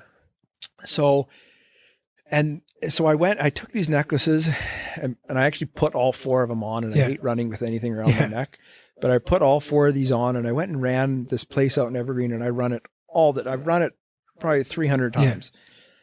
And it was just a fun run. Like, it was a beautiful evening. And I saw this fox. Yeah. And I've never seen it out there before. And it's kind of a big loop. I actually did kind of a figure 8. And I saw this fox, same fox, I'm sure, 3 different times. So when I came back, I called her and I said, I did this run and I saw this fox. I'm like, what does that mean? Like, does it mean anything? And she's like, well, a fox will get you out of tricky situations. And I'm like, isn't that interesting? Isn't that, hey? And so I gave those, I didn't tell the girls that I was getting them made, but, and she told me the same thing. She said, when you give them to your children, go someplace. Don't just do it in the backyard, and you're dying in the backyard, go someplace that's meaningful, and so that they have a place that they can go to as well. And so we kind of talked about the meaning of the bear claw and the bear tooth, where and the feather, because I asked her, I'm like, these things, like everything has meaning to First Nations people. I was like, what does it mean? Like, what is, so I have this necklace and I know what it kind of means to me, but she said, what? I said, what does it mean to you? And she said, well, typically the claw is a symbol the tooth, she said, is a symbol of providing. That's how the bear eats. That's how they nourish their body. When they get into a hard time, the claw is what they use to fight. And that's how they win, they kill their enemy. But then eventually when they do die, the feather takes them into their afterlife. And I'm like, what a cool symbol. And of course it's this bear that my wife shot in hopes of her finding solitude and completion and her overcoming her fear of bears. And so when I gave them to the kids, I think they all, especially my youngest one, I think she wore that the whole time I was on the death race. And I always have that thing in my backpack. That's one thing that it's special. It's sacred to me. It's always there. And you know what? There might come a time where that thing has to come out and come around my neck again. And it's those things when you have when you're at those low mental spots, those low dark places, you have to dig deep at the resources you have and go back to those lessons that you learned. And you don't know at the time what those lessons or what those experiences are teaching you, but the lessons you learn from it may pop up in the future. And to bring things full circle, that brings it back to exactly what you said earlier about finding the positives in it. If you're not, you don't know what those lessons are teaching you, but if you don't go out and actively search for what those lessons were in those situations and find the positives, learn those lessons, now it was all for naught. Now it was just a negative experience. Now there's negativity attached to it, right? Like you're almost, this is not my place to say it, but it's almost like you're smudging that experience yourself. You're purifying it. You're finding the good. You're I don't know. I know you said that spiritual stuff is not yours. That is all my thing. I love that stuff. And I'm also a super logical guy, but the last couple of years I found that because I was I was not very religious. I grew up with religion in the household and stuff, and I rebelled against it. I hated it. I couldn't ask questions. I don't like being told what to do. I'm very much away from all that. So I just shoved all that shit in the corner. And then these last couple of years, I've just found it in more places where it comes back in and it really makes sense and it rings true. And it's not somebody telling you what you need to, it's just people talking about it from these places. And there's so much that we don't understand and so much more that is to this world that it's silly to even pretend that we know what's going on in even these small realms, right? Like you might think, you know, all there is to know about running, right? If you've run for all these years and you've done all these races, at the end of the day, we know nothing about what that all is, right? And it's just good. And that is such a healthy place to keep yourself in that space where I don't know everything. I really don't know fuck all. And I'm open to all the experience and I want to learn all these lessons. And there's lessons being taught to me at all times during all things. And that mindset is so powerful and will pull people so much farther than this mindset of, because I think the opposite of that is just feeling bad for yourself. And everything's not my fault. The world is tough and all these things happen to me. And those are so diametrically opposed, but so crucial to what kind of life you're going to live. And I think that is awesome to hear that you naturally had the inclination to do that, because I think I would have a hard time docking you or, you know, giving you shit for crumbling a bit in that situation, given what you went through and to not find the positives in it and to maybe not go back to running and not, you know, not do that trail again, or maybe you just do pavement running now. Who could have told you otherwise? Who could have said that? But that wouldn't have been near as positive experience overall a couple years removed than what you made it for yourself. And I feel like there's so many lessons for people in that, because it's not going to be a bear attack for everybody, but there's tough shit. Life is tough. There's something bad is going to happen to you, and you have to find the importance, the positive side of it. You have to. Even in a training run, I tell people, I don't care if it's a 10-kilometer run or a 20-kilometer run, you need to learn something in that run. And even still, I mean, you talk about, you know, when do you learn everything? You know what? You don't, man, because I still go out and I'm like, learn a couple lessons. I ran the last 10K with a stupid rock in my shoe. I should have taken it out. Exactly. Or take runners. We talk about everything on the trail. including pooping. And that's one of the most valuable lessons I've learned. When you got to go, just stop and go. Otherwise you hold it for 3 hours and you still got to stop and go. So why go be in misery for 2 hours? Exactly. Oh, that's funny. Yeah. Oh, I'm curious. So on the topic of lessons and what you learn, that was something I was curious to ask you about because of just the aspect of ultra running and what it does and the places that it takes you. And like we said, it takes you to the dark places, the low points. What have you learned about yourself in there? In those moments, do you think that you could share with people that if you had to kind of concentrate down all those lessons to the really important ones, just that meaningful that you learned about yourself, what would you hold high above the others?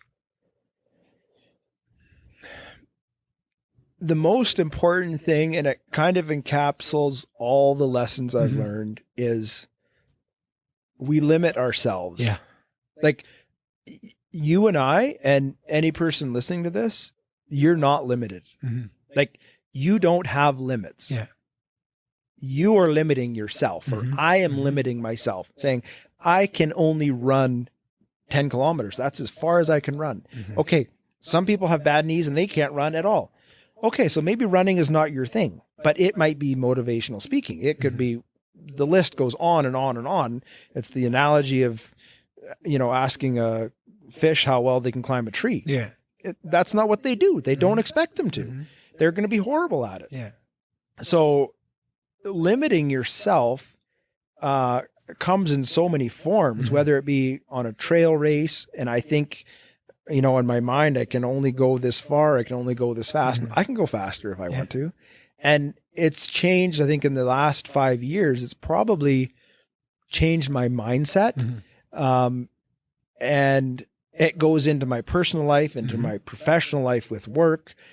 You get into some tough business situations where it's like, this is a horrible decision. I have to make this decision, whether it, you got to lay people off, you got to discipline people. I like people and I hate disciplining people. Horrible thing. I agree. But it's one of those tough decisions that you have to make.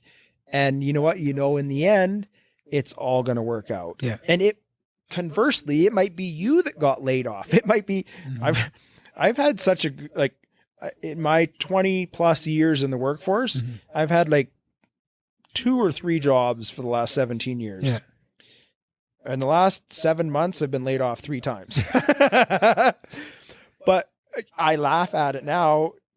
When it happens, you're crying about it and what in the world? Why is it like this? What's, the best opportunities have just recently come in to opportunity for me because of being laid off and looking for work and working part-time for this guy. And you find a new career. But if you limit yourself and say, no, all I can do is business management, or all I can do is a truck driver, or all I can do, and we use this, all I can do. But if you say all I can do is drive truck, somewhere there's a kid that, whatever, let's go extreme, and only has one leg and says, I would love to drive a vehicle. But you know what? That guy might be an amazing singer. Yeah. And his skill set is way over here. But you limit yourself because you say, I'm just the truck driver and this is all I can do. This is the peak of my skill set and my maximum capacity, because you're not looking past your limitations. You got to look beyond, outside of your comfort zone to strengthen yourself. And that's that same analogy of your 30-kilometer run. The last 20% has to be painful. Yeah, you can do that 80% job all your life and you'll be fine, but you got to push yourself to go that extra distance and get outside of your comfort zone. Do something that you don't like to do. Maybe public speaking, you hate public speaking. Yeah. Have you tried it long enough to get to the point where you don't mind it? Or you find, no, it really is not my thing. Okay, good. You've put in there. I ran pavement long enough to know it's not my thing. I don't enjoy it. Did it? I can say I tried it. And you didn't just, try it a little bit. You put in some time and you push yourself to see that. I ran a marathon on pavement. That's good enough for me. Exactly. That's more than, 90, probably 95% of the world has ever done or will ever do. Yeah. And I think that's very powerful. And that's something I've talked about a lot on this podcast, is the power of language and the power of self-talk. And whether you say you can't or say you can, you're going to be right either way. Yeah. If you say I can only be a truck, then you're only going to be a truck driver. If you say I can do anything I want, then you can do everything you want. Yeah. Unfortunately, society and how things are structured are all aiming to constrain you and to tell you those lessons and to get that in your head, because for societies to work smoothly, they want 99% of people just to limit themselves and to fall into these boxes and to do that, because that's what makes it easy. It makes it easy to see what you're doing, keep a beat on you. I know what you are. They don't want those 1% mavericks that say, I can do whatever I want. I think of myself in this as I can do whatever I want, right? Like I decided to start this podcast and do this because I know I can do anything. I can make this successful. I just got to try and not give up and I can do that. Yeah. But if I was to say, no, for a long time, I did say this, is I sat in Grand Prairie when I moved up here to do this job, and I would run at that sport. It's funny that you bring that sports. I would run at that sportsplex every day, and the entire time I would just fantasize about different ways where I'd stop a bank robbery, or I'd, stumble upon this thing, or I'd find this lot of gold and be this big news story, and I could start a podcast because I'd have that initial boost. And I would do that all the time, and I'd fantasize and fantasize and fantasize. And then one day I woke up, why don't I just start a podcast? That's what I want to do. It's what you have so much passion for it. You love it. You know you can make it successful if you put everything you have towards it. Why not try it? Yeah. And that's all it took from that moment on. Then I ordered the equipment the next day, did all the stuff and jumped into it because I know. And I feel like earlier you were mentioning that of running, of when you do those ultra marathons, you push yourself, you're expanding the horizons of what your potential is, right? And I feel like you only get that from really hard things. And that was something moving here and jumping into this role at work, which was at 23 years old, way more than I probably should have been, way more than I was prepared for at the time. But it pushed me, and it was scary and terrifying. And you talk about PTSD. I think I got a little bit of PTSD because I'd be at home. My girlfriend would look, my phone would ring at night, and oh my God, is a truck rolled over? Is there fuel in the dish? What's going on? And she's like, dude, it's your mom. Like, chill out. You jumped 10 feet in the air because your phone rang. And I was like, yeah, but you could look at that from a negative aspect. But what that taught me was I didn't go into this knowing anything. And I feel like after a month, after 2 months, I was like, oh no, nobody knows what they're doing. I'm figuring this out for myself. And now you're never achieving mastery, but from what I've had and the practice I've had at it, I'm already at this point. Oh, I could apply this to anything. If I apply with this much force and this much passion and this much, everything I have, and also I have a lot of cockiness and a lot of ego in what I am and who I am, and especially mentally, I feel like that's my biggest strength. Is just intellectually, I feel like I'm very smart and I can think these through and I can problem solve at a really high level, and it shows itself at work, right? When people come to you, and that's what that job turns into at a certain point, is the only things that get to you are the big problems. Like you have all these staff and all these things, and then when it reaches a point where it's boiling and there's a fire that needs, then it gets brought to you. So you just get so good at putting out fires. But that skill set, to me, I can apply that to anything now. I feel like I could walk into any business in any industry and within 3 months be the best person there. Right. And that is a confidence that now goes into everything, right? Like I feel like now when I'm, in my relationship, in anything, in talking, in trying to get people on this podcast, I have that confidence of if you give me a shot, right? Like I think it's scary to ask big names on this podcast as well, right? Like that's one of those things, but that you have that confidence that if you do give me the opportunity to bring you on and do this, I'm going to knock it out of the park because I'm good at this and I believe in it and I know I'm going to be good at it for a long time. And just changing that framework of a couple of years ago being scared and always thinking I need some other external factor to give me my dreams and give me that permission to go chase this. That's within you all the time. And it always was. Yeah. If you would have had that realization 4 years before, you would have started it 4 years before because that was always within you. It didn't just manifest itself one day. You didn't get all this potential after you ran a couple of ultras. No, that was always within you. Yeah. It was just when you decided to stake that claim and to try and to show and to prove to yourself more than anything else, because all these leaderboard and stuff, it's what's inside and what you're proving to yourself that matters. Yeah. And then it's interesting what motivates you afterwards. Yeah. Because now, like, I am going to run 200 miles. So what motivates you? What keeps you doing it? Well, there's a lady in our run group that since December of 2018, I think she's lost 140 pounds. Wow. And she went and ran her first half marathon the other day. Wow. Like, you talk about motivating and blowing your mind. Yeah. Like, you see some of those people. Good for her. Holy fuck. Like it, and it's so encouraging to me. And I see you go watch any race and you see these elite athletes come blazing across the finish line at, half marathon in an hour and a half. And okay, that's cool. Mm-hmm. But you start staying at the finish line and you watch the last people come in and they got bloody knees and they got bloody hands because they've fallen and they've kept going. Those are the people that inspire me to keep going and keep moving. Like that to me is just, those are the people that didn't limit themselves. They knew they were not going to win that race. They knew they were not going to be in the top 50%. Yeah. They probably didn't even know if they were going to finish it, but they just kept moving and kept moving and don't let things stop you. Mm-hmm. And so you can take any one of these lessons that you learn in running and they apply to your life. Yeah. Like I never in my mind would have dreamt the benefit that running has taught me. And even my wife sometimes will be like, hey, when you go out for this run tonight, think about this. Yeah. And so you end up problem solving while you're out running on the trail, or you go out on the trail and you're having a shitty day and you get out in the bush and you're sitting up on a lookout or whatever. And you sit there and you just have a moment. Yeah. Like that's all it takes. Mm-hmm. And it just, the world is a loud place. It's a busy place. Yeah. And when you can get out on those runs where you're just you and yourself, I love what you said about problem solving. That was the other thing, at that Sportsplex, how many of those big problems I solved running around that stupid little circle there. And half the time it was on the phone while I'm doing it because I get to a point where I could run, and some people would know, you're running right now or whatever. But most people, I could keep it, my voice regulated enough that people wouldn't even know you're running. And I found that my problem solving while running, like just whatever it is about having your body in motion was so much better. Your brain's firing and it's awesome. Or you find out that, actually it's not really even a problem. Yeah. I'm just upset about it. Yeah. It gives you that clarity. It gives you that clarity. Hey? Yeah. Yeah. No, I think running gives so many people so much, and in such different ways. It's fascinating, right? You can talk to people and you can talk to 100 different people that run and get 100 different answers for what it gives them. And the crazy thing, you look about, talking about the mental improvement of it, and you look at what COVID has done and keeping people restricted and away from the other people. And one of the benefits we've had for the most part is you can still get together with friends outside. And last summer was an off summer for me, off running. And I don't know if I should say this on air, but I did. I spent a lot of last summer cutting trails. Yeah.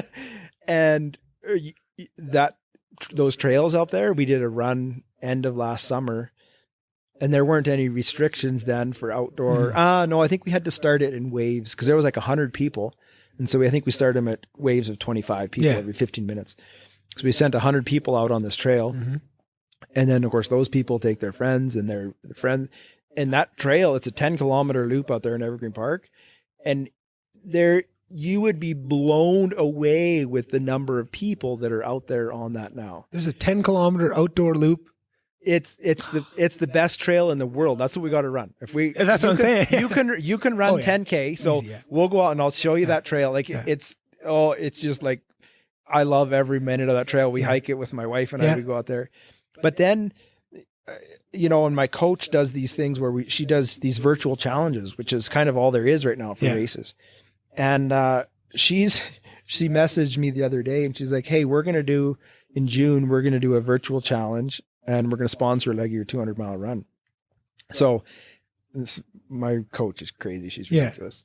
So she's like, we're going to do these hills on this Magoo's Landing down by the river. Okay. Yeah. And it's a power line hill, horrible hill. Well, but for $10, you can go down there at like 3 separate days. You can go anytime, as many laps as you can do in an hour. Not so many laps you do. And she gets sponsors and they do giveaway prizes and do all that kind of stuff. But then all this money that she raises, she's going to donate back to sponsor leg of the run. Oh, cool. And even our run group, like you talk about, total segue here. She does like a lot of these races and donates money to fundraising events. I don't remember the exact numbers, but I think on a year, I want to say she's done probably $15,000 to $20,000 that she gives back into the community. And it's all people paying $20 to go do a virtual challenge to go. And some of them are almost like ridiculous. They're so simple and fun, but it gets people motivated and keeps people active. And you see some of these people that in COVID, when there's nothing good happening and somebody loses 140 pounds and somebody runs their first half marathon and they just can't wait to go to a race and actually do an official half marathon. But because of having a positive mindset and not limiting yourself and say, well, I can't run a half marathon because there's no half marathons to run. Yeah. No, you can. You just got to go out and run a half marathon. Yeah, then you know in your mind you can do it. And when a race comes, probably you're going to go say, okay, my first half marathon was 2 hours and 20 minutes. Yeah. I want to cut some time off it in this race. And then you go, and then it's even a more amazing thing. Yeah. And then you're playing in a different ballpark. Yeah. Right. Yeah. Man, I'm interested. This might be nothing to you, but I'm interested. Have you ever looked into those Spartan races? Have you ever done any of them? I've never done any of them. A lot of my friends do them. And I think maybe I'm getting closer to it. They are pretty fun. Because and that's kind of that's going to be the tough thing for me. I looking forward. And again, we touched on it earlier, after the race blues. Yeah. After 200 miles, what am I going to do? Right. I don't know. I don't think I can do that Yukon Arctic Ultra. Like, it's just too big, too expensive, too much stuff right now. Yeah. I'd like to do a real 200-mile race when it opens up and that opportunity. But I don't know. Maybe I'll get into Spartans. Yeah. Like, they're pretty fun. It's not really like, I don't know. I would put it in a different category though. Well, I shouldn't say this because they do have those ultra. They're called like Spartan. So there's a Spartan sprint, which is a 5 kilometer with all the obstacles in the mud and all the stuff. Then there's a what's the medium one? There's a blue one, which is ever the medium, and that's I think 15 kilometers. I've done the 5 and the 15s before, and then there's isn't there a super sprint or something like that? Yeah, there's a beast. The beast is the yellow one, and that one is but then I think they also have ultra beast where I think you do the track twice or something. So you do like the 4. I don't know if it's 40 kilometers or 20 some or whatever it is, but with all these obstacles in between in the mud and stuff. And that was when you mentioned the difference of the incline. That was what I noticed because doing those, I've done a Spartan sprint, the 5 kilometer one. Yeah. That was a million times harder than the 15 kilometer one. Just probably because of that. Yeah. I did the 15 kilometer one in Red Deer, which is really cool, but normally flat, a little bit of elevation change and a couple of river crossings, which I thought was cool. So it was the first time, running in wet shoes and that. I guess you got mud. It's the same shit. But the one we did at one of the ski hills around Edmonton, and it is, like you say, straight up the ski hill, do an obstacle up there, come down the ski hill, do an obstacle down, come up the ski hill. That was one of the hardest things I've ever done, man. Like that incline just... Yeah. And probably it's because I wasn't training for it, right? Yeah. Like, and it could have done some harder things. Maybe that's what I need to do after this 200-miler. I don't know. Who knows? But but I think those are. And sorry, where I was going with that is I think in just hearing what you're saying is more of the mental challenge is what you're after. Something where you're really gonna have to push yourself. I think even if you did once you've done a 200-mile race, I think even the biggest Spartan race is not. But they're so much fun. Just like the camaraderie and everybody's helping you over, right? It's a 10-foot wall. Yeah. I can't jump a 10-foot, but there's people, you help 3 people over and then somebody helps you and then you keep going. The feel of them is something different. I think you'd really enjoy it. I think for a different reason, you have to go into it with the right mindset of this probably isn't going to push me to those dark places. It's probably going to be more of a fun thing. Yeah. Even within that, I thought they were really fun. I would do another one in a heartbeat and I just haven't in the last couple of years, just get busy and all that stuff. But for a couple of years there, I did 3 or 4 of them. They were fun, man. Yeah. Real fun. So, and that's where I need to keep motivating myself. I think that's going to be the biggest challenge after, especially after running a real 200-mile race, is what do you do then? What do you do then? What do you do to challenge yourself? And maybe it's a career thing. Maybe it is Spartan races. Maybe it's I've discovered a passion of organizing races and helping other people and cutting trails and making trails so other people can get out there. I love doing that and organizing. I take a lot of Krista's events. I take pictures, and I'm not a professional photographer, but I got a decent camera. Yeah. I just don't know how to use it. And the camera's smarter than I am. Yeah. But so I take pictures of people because I know on my races, I loved seeing the pictures that other people would take. So it's a way I can give back and, that's awesome. And help out too. So. And that's the beautiful thing too, is with how, this is what I look at it a lot of times, is to know that in the future, there's going to be something you need to do, right? What is that going to be? Yeah. But with what I've seen so far in my life, things move at such a pace that whatever that thing is, it might not even be invented yet. Yeah. Right? Like, somebody in the 70s, what they're going to do, right? Before the internet came around. Yeah. It's a different thing altogether. There's technology that's going to change these things. We don't even know what the next thing is going to be. Yeah. So why worry yourself over what it is you're going to find? As long as you have forward motion and you keep going one thing to the next, you'll find one thing to the next, and where it's going to take you, you can never be sure. And people get so caught up in trying to find out what that is and get that nailed down to be sure of what I'm aiming at. But it doesn't matter what, as long as you're aiming, as long as you're moving forward, as long as you got momentum, it'll open up doors to you to find those next things. And as long as you know that there's going to be those challenges, that's the worst thing is, you know, and I've seen people, when I did the half marathon in Vancouver, their buddy of mine did the full marathon and didn't really train for it hardly at all and just went out and ran it, and he bonked it like, I don't know, 25K or something or 7. And so if you don't mentally think that, hey, there's going to be a challenge and there's going to be hard times, you don't know what they're going to be necessarily. You don't know how you're going to deal with them. But if you don't mentally prepare yourself for those hard times, you're going to be shocked, and you're going to, you know, you come out with a run with me, you're mentally prepared now, you know, we're probably going to run through some water. Yeah. But if you think, oh, I've run Muskogee Trails. Yeah, that's going to be a fun run. We're going to go run out. And then we come up to the first swamp that's knee deep. You go, oh, my feet have to get wet. Yeah, your feet have to get wet. But the second one is way better because your feet are already wet. So you don't notice it. And that's the nice thing. I remember for a long time, I was always so worried about wet feet, right? Because blisters and all that stuff. And I was always so worried about it. Last 4 years running outside, just, you know, you fall through puddles and stuff. Wet feet isn't all that bad. What I had it built up to be in my head for years of running is so not that bad. Nowadays, I'd still try. I would prefer to have dry feet if I can, right? If I'm running Muskogee, but if it happens, oh well, you'll get home. You'll be fine. I mean, that's a little different story when you got another 40 kilometers, 60 kilometers, 100 kilometers on the back end of it, not, you know, 3 or 4, but it's all about that mindset and about getting into those situations so you can see what it is. And it's always going to be worse built up in your head. Yeah. Maybe you can caveat that with a few things. Think about that. Maybe I can think about that. I don't know. I think a 200 miler could probably end up being worse than what I could build it in my head. That's one of those things. I was actually thinking about that recently a lot, actually, about people talk, oh, you run for 120 hours. Like, well, but you know what? I can think of a lot worse things. Like, can you imagine sitting for 120 hours? Wow. Like, if you just reversed it and said, okay, I'm going to sit for 120 hours, and every 8 hours, I'm going to stand up and walk around for a little bit. So complete opposite about what I'm doing. Yeah. Which would you rather do? I think I'd probably run from I've driven across Canada from here to Newfoundland once. That was a lot of ass time. That is fair. I don't know. When I put myself in that seat, I'm thinking, well, I think I might die if I try and run that. So I might have to take the sitting just for self-preservation reasons. Yeah. But give me a couple of years to train, maybe. I'll get there, right? Because that's always the thing in my head is, I think that too. And I think it's got to be folly at a certain point. But I feel like if you treat it as if it's not, you can get places where in my head, this is probably sounds bad, but in my head, I think if I was to dedicate myself to ultra marathon running, I think I could do it, right? Like I think it would be very hard and I have to, fail and go through all those things. But if I really wanted to, I just have I've always had that feeling that whatever it is, if I really dedicated myself, I could do that. And I have that belief. And I feel like that is awesome to have. And I wonder how other people feel. And is that inside of all of us, or has that been just tamped down and kicked and beat into submission in people? I think you're right. I think it is in all of us. You may not have realized it yet, right. But I think it's in there.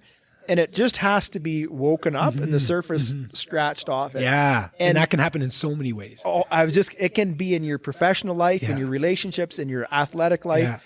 But if you don't know and you're comfortable with running your 10K and only doing that, you never discover what your real potential is.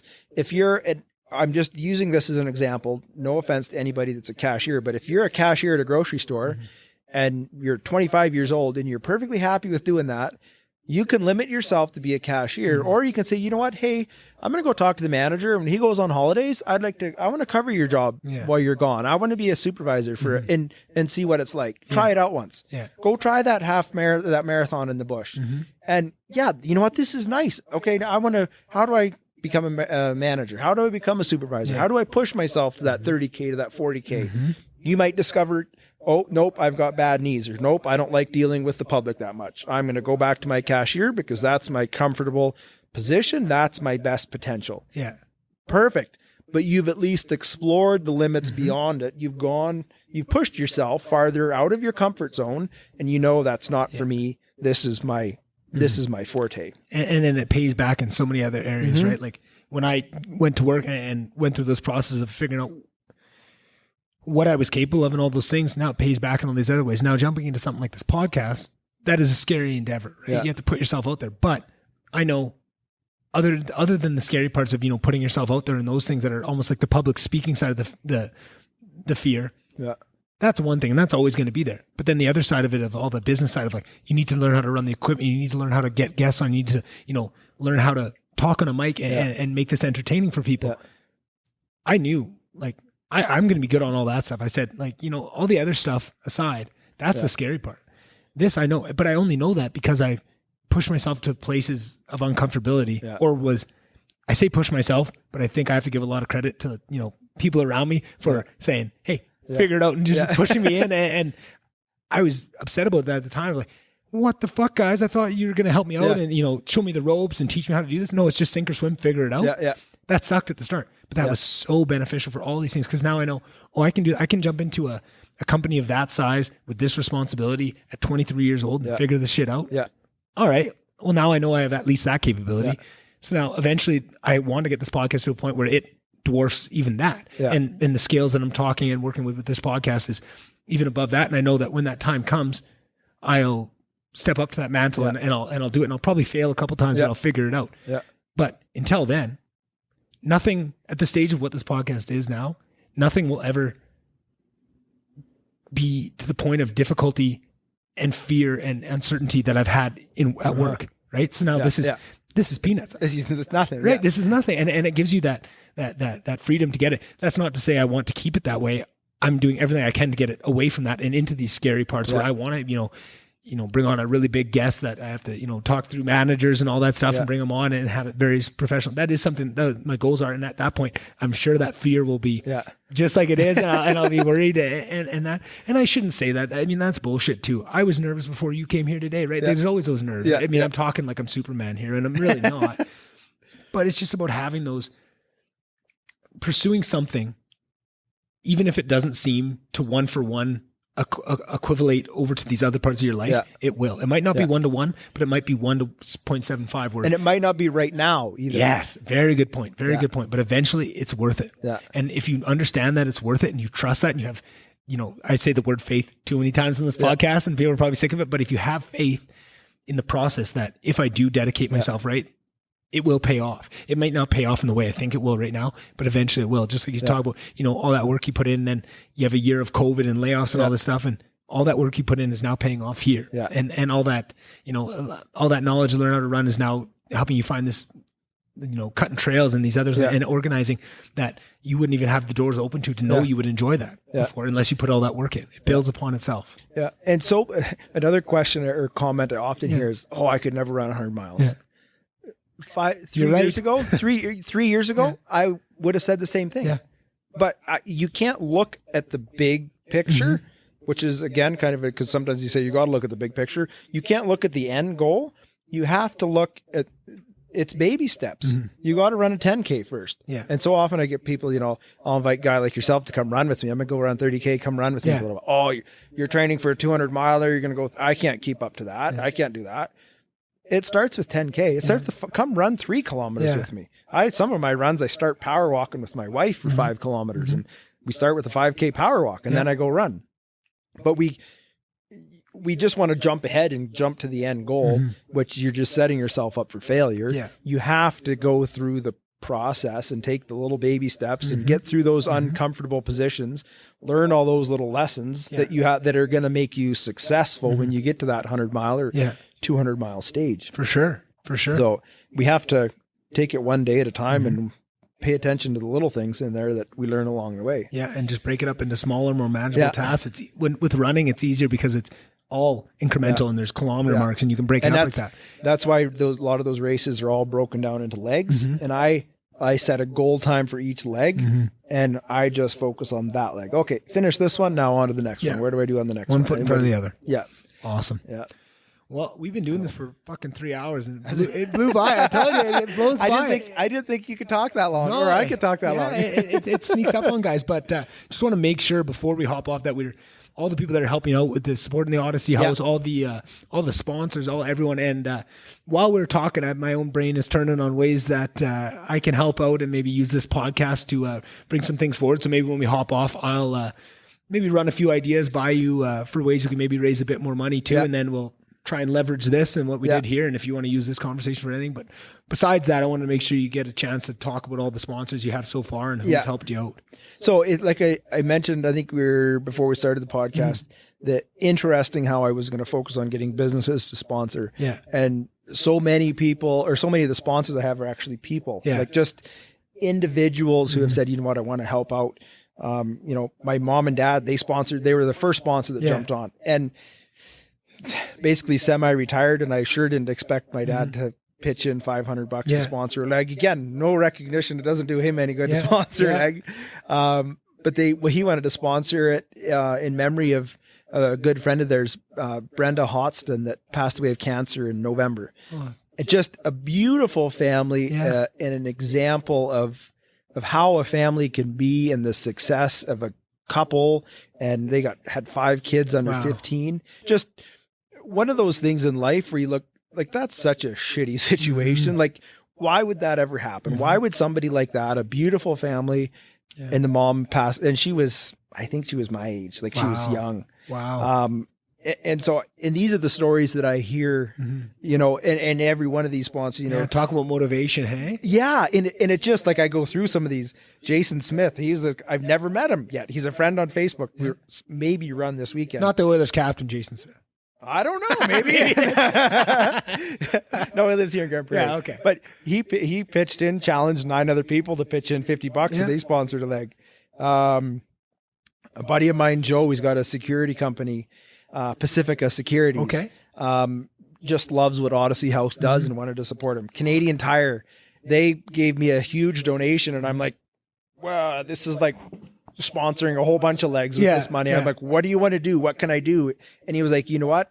I'm supporting Odyssey House. He's like, you do whatever you want. I'm like, do you want me to put Canadian Tire on my shirts, or what can I do? I just want to help him out. He's like, you know what? Give me a leg. The rest is a donation to Odyssey House. Awesome. And those are the kind of like, my PE teacher from high school actually sponsored a leg. Yeah. And he's got a feed store in Vanderhoof, BC. Nice. So again, probably I remember him chasing me one time with a stick running. Yeah. So I mean, maybe started your training. He was there. The guy that started the training. Again, he's not going to get much out of it. Bear Books, they sponsored a leg. Again, it's just a lady to run with. Small home-based business. Again, just good people. Got an anonymous couple wanted to sponsor a leg. Just want to help out. Like I just see this over and over and over where these people want to jump in. Heritage Commercial Roofing, another couple that I run with. He's just spectacular guy, runner himself, but he wants to help out with this. Our run group, this, I can't remember what the name of it is, this Magoo's Hills Challenge. That's the run group is going to sponsor that leg. Yeah. A buddy of mine from back in Newfoundland, he's sponsoring a leg. Oh yeah. His wife, fiance passed away from cancer, I'm going to say a year or 2 ago. And so he wanted to do it in memory of her. Yeah. That's beautiful. And then I have an anonymous sponsor again, a lady I run with. I don't know if she has a business or what it is, but she just wanted to help out. Anonymous, just help. Like it's mind blowing. Brings a tear to your eye. Hey, I know see the positivity. It does. I get these emails randomly and says, "Hey, I want to sponsor a sponsor leg," and then that sponsor, that business, especially when these guys are anonymous, it really is about helping out. It has nothing to do with them trying to promote their business. Then I have a leg that's available still for a sponsor. This is the last one. Then leg 13 is the Thompson family. Again, they've got some ladies that I run with and their family. They're active in the community and that's just beautiful. Great people. And the last leg sponsor is another couple, Jim and Zan Strickland. Zan is probably, I don't know how you would describe her, and I sure hope she listens to this podcast. I've run with her ever since. She's probably one of the slowest runners I run with. And she'll probably yell at me for saying that, but she knows. She's going to run the last leg with me. Nice. Because she's like, I'll be able to keep up with you then. Yeah. And her husband, again, is just like he does not run at all, but when she runs a race, he's sitting at the finish line or waiting in the motorhome for her to finish. Just such a cool couple to be involved with. And those are the people that, again, make a difference, make me successful. You know, like Zan ran the last leg of the death race with me the first time I ran the death race. And I hate to say it, and sorry, Zan, but when you've been running for 20 hours and then you get Zan who's been awake for 20 hours and she's talking and yelling, like, just shut up. I don't want to hear this. But she keeps you going. Yeah, right? Like, you need that. You need all these people. And so it takes a village. I look at this list of sponsors, and so many of them have helped me. But then the bottom line is they're all helping Odysseyhouse. Yeah. And that's the stark reminder, and kind of the downside to it is you look at what we're helping out, and it's not because of choices they've made. It's not because of decisions people have made. It's just the curveballs that life has thrown at them. Yeah. And they need more help than we can ever imagine. Like it's not something that, at least I sure can't help them out. I don't know how to help out with these traumatic situations, but this is one way that we as a community and people can help out and make life better for these women and children. Yeah. So, oh, it's amazing. Yeah. It's amazing what you're doing. It's really inspiring for me. I love seeing guys, walk the walk and not just talk the talk. And it's easy to talk about what you want to change in your community and to be that change and to show that and to lead by example. That means a lot to me. Yeah. I'm very impressed by it. I think this was an amazing conversation. I really enjoyed it. I think people are going to get a lot out of it. And I think there's a lot of lessons that people can take away. I think the best way to learn a lesson is not to learn it yourself, is to learn it from other people. Yeah. When I found podcasting, that's when my life changed. And I just started getting all these lessons from all these amazing people all around the world all the time. And I found that I started getting on a trajectory, but all it takes is to start once and for somebody to connect with a conversation. So hopefully this conversation is that for somebody, and this will ripple effect into something else. And we'll definitely have to have you back on after the race once. Maybe give you a couple of weeks of recovery so you're not in full hit by a bus mode, but we'll have you back on and we'll talk about how it went. Yeah, for sure. Awesome. Well, thanks again. Awesome. Thanks for having me on. All right. Hope you guys enjoyed that episode. It was a really fun one for me. Like I said, I had to get a little bit out of order because I couldn't let one more day go by without releasing this episode to you guys. If you could check out the Odyssey House, support if you can. If you can't, don't worry about it. Check out Phil's 200 mile fun run on Facebook. Follow the Instagram pages, Twitter pages for the podcast, the YouTube channel, all that fun stuff. Like I always tell you every week. Anything else I need to tell you about other than that? If you got any guest ideas, I think some of the best guests I've had on have all been not my idea and come from other people. So I really love the suggestions. If you know somebody that you think would be perfect for this podcast just to come on and have a bullshit, send them my way. Send me their info. Always really appreciate that. And then other than that, just tell us if you enjoy one of these episodes, just tell somebody about it. If you know someone that's really into running that might enjoy this conversation, just pass it on to them. That's all I can ask from you. And that is really what spreads these podcasts. You can pay $1 million for Facebook ads and billboards and all that, and it doesn't really do jack shit in this space because it's so personal and it needs that recommendation from somebody. If they're going to give 3 hours, you're not going to give somebody 3 hours from a billboard, right? You need kind of somebody to tell you that. So, that's my ask to you guys. I would never force you to, but if ever one of these episodes speaks to you and you know somebody that you think would speak to them as well, please just pass it on. And if you do that, this podcast will be a smashing success. I'm sure of it because I'm really proud of these episodes and these conversations that we're having. Just need to get them to be heard. So I'll work on that. You guys work on enjoying them and getting through whatever you're getting through. I know life is tough. It throws fucking curveballs at you left, right, and center. And you know what? Just keep your chin up. Keep your values strong. Don't let it break you down. If you're listening to this podcast, you're probably a pretty fucking smart guy or girl, and don't let the world dumb you down and force you to be in something you're not. I'm trying my best every day to do that exact same thing, and it's not easy, but it's admirable. And I think if we all do that, we're going to be in a much better place. So you guys keep on keeping on. I'm going to keep on keeping on, and I'll see you guys on the next one. Bye.